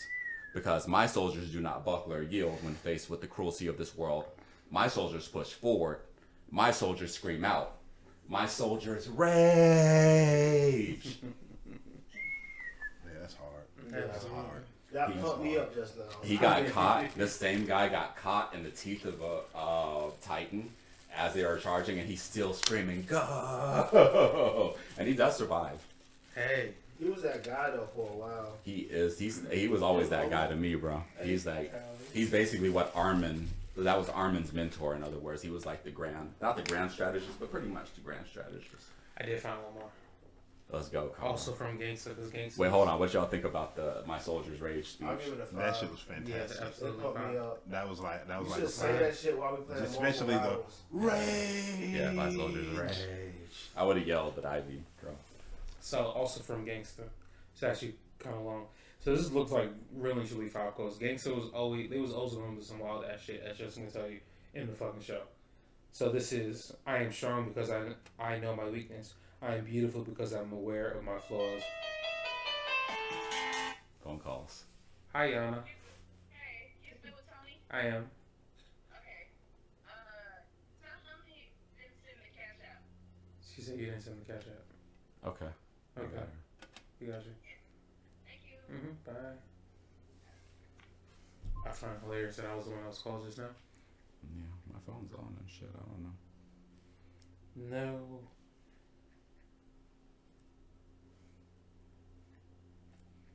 Okay, I'm gonna start over. It is: I am strong because I know my weakness. I am beautiful because I'm aware of my flaws. I am fearless because I have learned to recognize illusions from reality. I am wise because I learned from my mistakes. I am a lover because I have felt hate, and I can laugh because I know sadness. Well, hold on. We get out of 4. Yeah. That's a 3. Run it back one more time, y'all. I want to hear it one more time. I am strong because I know my weakness. I am beautiful because I'm aware of my flaws. I am fearless because I learned to recognize illusions from reality. I am wise because I learned from my mistakes. I am a lover because I have felt hate, and I can laugh because I know sadness. That's more like a 4, actually. Yeah, that's a 4. That's a 4. 4.25. Very poetic. What anime was that from? Gangster. That's a 4.25. You said you would consider like half the people in there are former mercenaries and gangsters Yeah. and mafioso, and everybody in this whole fucking city is royally fucked up. It reminds me of 40K, how like there's this planet called Nostromo full of gangsters, and they have like this poetic way about them. The way their languages is like they're very poetic people. But these guys know what I'm talking about. But Nostromo. what's your quote, yo? Okay, I got another one from Ichigo, but I'm gonna go with this Eisen quote instead. I think this is gonna be one of my last 2. But he said the context is Yuha became the Soul King because he wanted to create a world where people didn't die anymore. And so as he's defeated, he's like saying to Ichigo, like, this was a chance to free people from like the burden of dying, and you killed me. You're an idiot. You should carry that with you the rest of your life. And Aizen says to him, Yuha, you desired a world where fear would no longer be a burden. But in a world without fear of death, people will never attain the hope that is to be found from casting their fears aside and persevering through them. While it is true that people can continue to press forward through the simple act of living, that is in no way comparable to marching forward in the face of death while doing their damnedest to keep it at bay. That is why people have given that very march a unique and special name: courage. Damn. Oh, that's deep. That's coming from Eisen too. That's from Aizen. All people. That shit is deep. Yeah. As fuck. Yeah, I agree Like, with I Carl. respect that shit. I mean, yeah, because if the world without death, there would be no consequences to anything. Yeah, there's nothing like people will do what they want to do. Mm-hmm. Not to mention, like, death for some people is more a relief than a burden. It is. As depressing as that sounds, yo. It's the truth, though. Yeah. Justin, do you have more quotes? I think. Yeah, I got one. It's kind of long. Y'all Shit. ready? Mm-hmm. This world is full of things that don't go as we wish. The longer you live, the more you realize reality is just made of pain, suffering, and emptiness. Listen, in this world, wherever there is light, there will also be shadows. As long as there is concept of winners existing, there also be losers. Selfish desires of wanting to maintain peace cause wars, and hatred is born to protect love. Margaret Jihad. Really, Monorail? What the fuck? That was very poetic. I dropped a I mean, 4 man on is this old as now. shit, so What do y'all think? that's a 4. Mm. For sure. That's a 4.5. I don't know. Maybe I'm rating shit too high. Monorail is crazy. He was completely right though. I want to give it a 4 out of 4.5 to be honest, just because it's coming from Madara. Right. It's not that he's not intelligent or nothing. It's just that like you don't be expecting the villains to be this level of deep a lot of the time. Like, I mean, he's only the villain of somebody else's story. For him, he's his own hero. Like what That's he true. believed he doing is right. Like he's trying to end suffering. He's trying to end suffering for everybody. But I think the aggressively. problem with what he's doing though is, if I lock you in an infinite dream, I'm taking away your free will. So how Yeah. can you be free?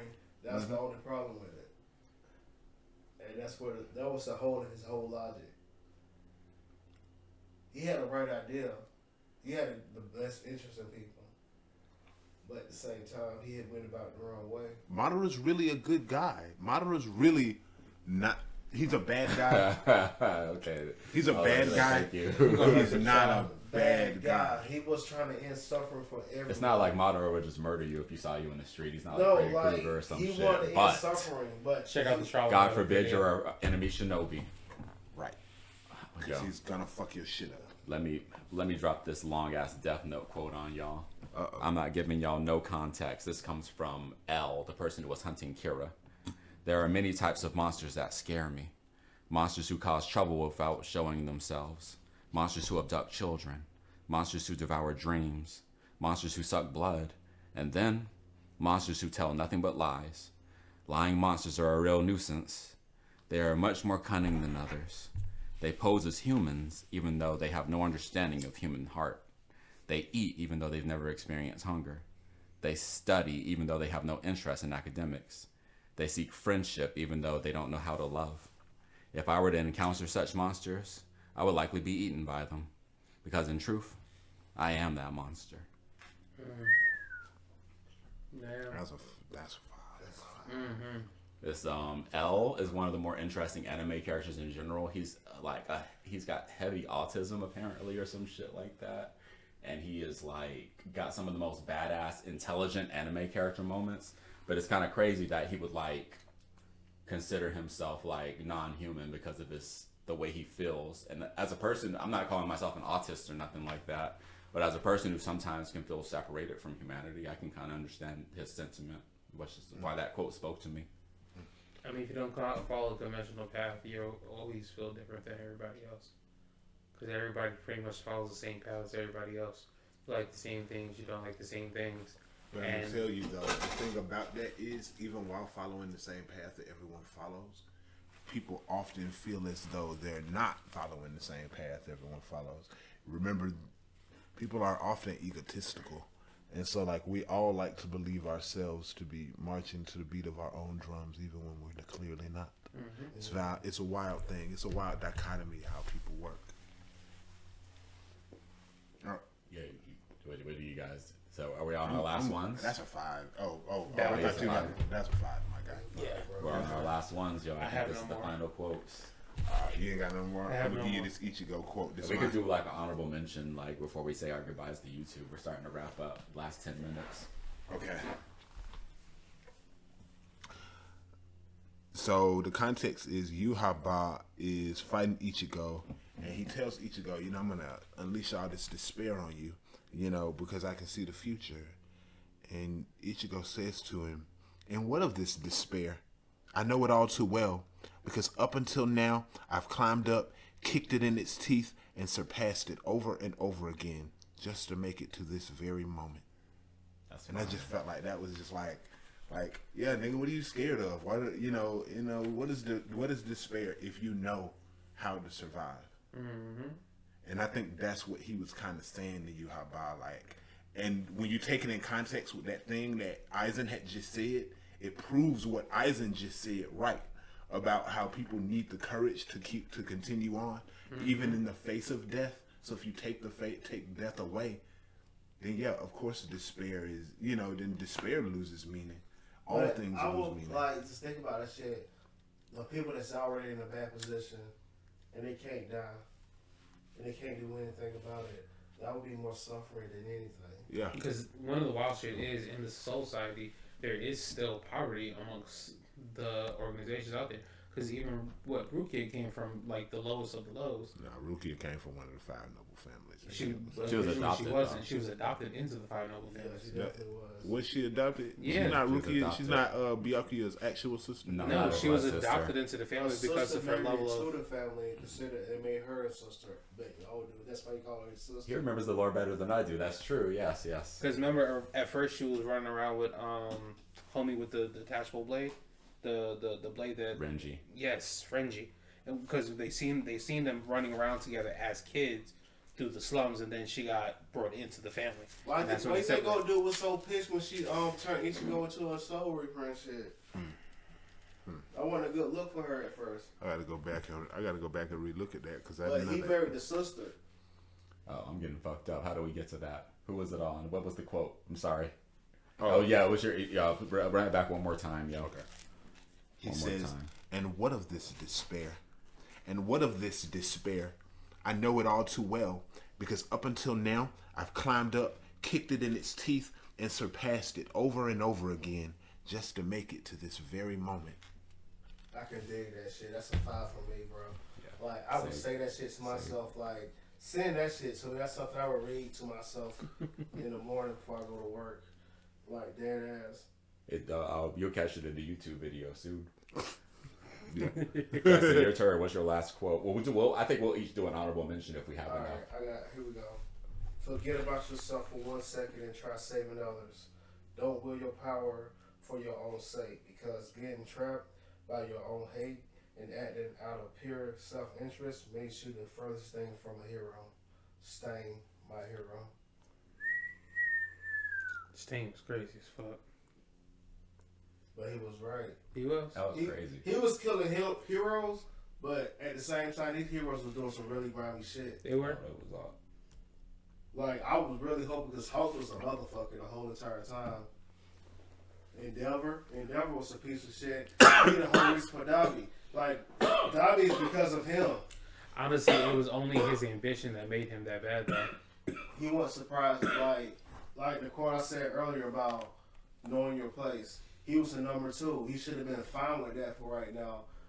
He knew All Might was already sick and hurt. For somebody who loves Vegeta, though, I would have never expected you to say that. Because think about it, that's Vegeta's position. Vegeta is number 2, but he doesn't want to accept being number 2 under any circumstance. But at the same time, Vegeta won't step in for Goku's way to get the job done. True. Yeah, that is true. Vegeta will be like, all right, we're doing one-on-ones. Yeah, it's like, do your thing. I will help you when you need me. Let me know when it's my turn. it's I'll my do turn. it Or like once you during get the your fight ass against- beat, Kakarot, etc. Or during the fight against Majin Buu when Vegeta fought Majin Buu What pissed and me he off lost, and Vegeta was like, you know what, Goku, this is something, Kakarot, this is only something you can do. So go ahead on and do that. They shit. both one-on-one Broly in the movie. Like, what the Yeah. fuck is wrong with these guys? Oh, hold on. We're straight off the topic. We're running out of time.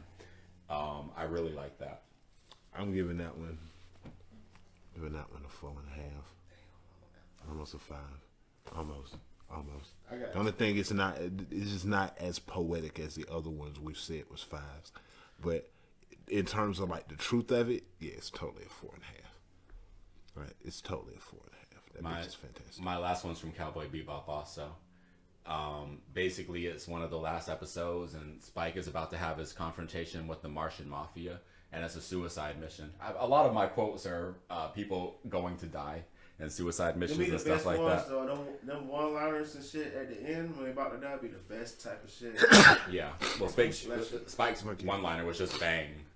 But so in this particular quote, Faye, the one of my favorite characters, also is trying to convince him to not go because she knows he's going to die, and she's just sort of like at some point she's just sort of like, why are you just throwing your life away? Why are you going there to die? And Spike tells her, and I quote, I'm not going there to die. I'm going there to find out if I was ever really alive. Damn. That's deep. And it's short, but it's simple and it's sweet. I don't think my context does it enough justice either, but there it is. Cowboy. But I have an honorable mention that's also from the same show. But think about this shit. He's going off. He know he's gonna die in the end, but he's gonna go out and fight any fucking way, and that's what makes Spike a great character. Like he was just doing unfinished business because he should have been like that. Shit should have been happening.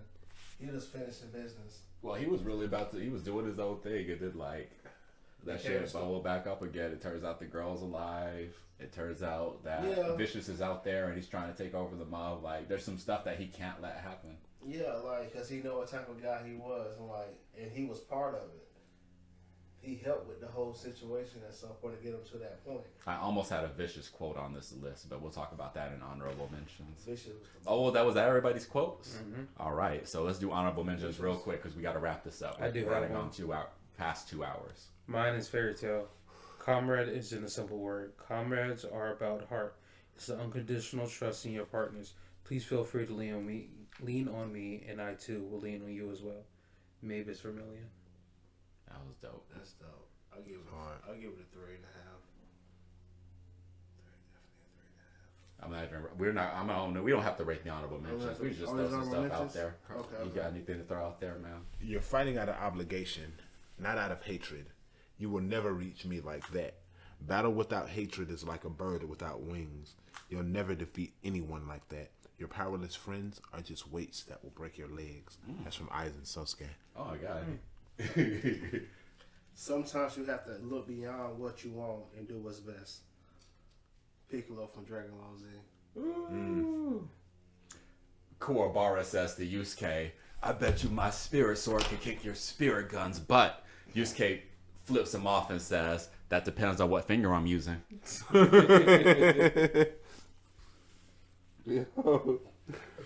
Vicious murders the old guard of the Martian Mafia and takes over as the boss and says, you will cry tears of scarlet.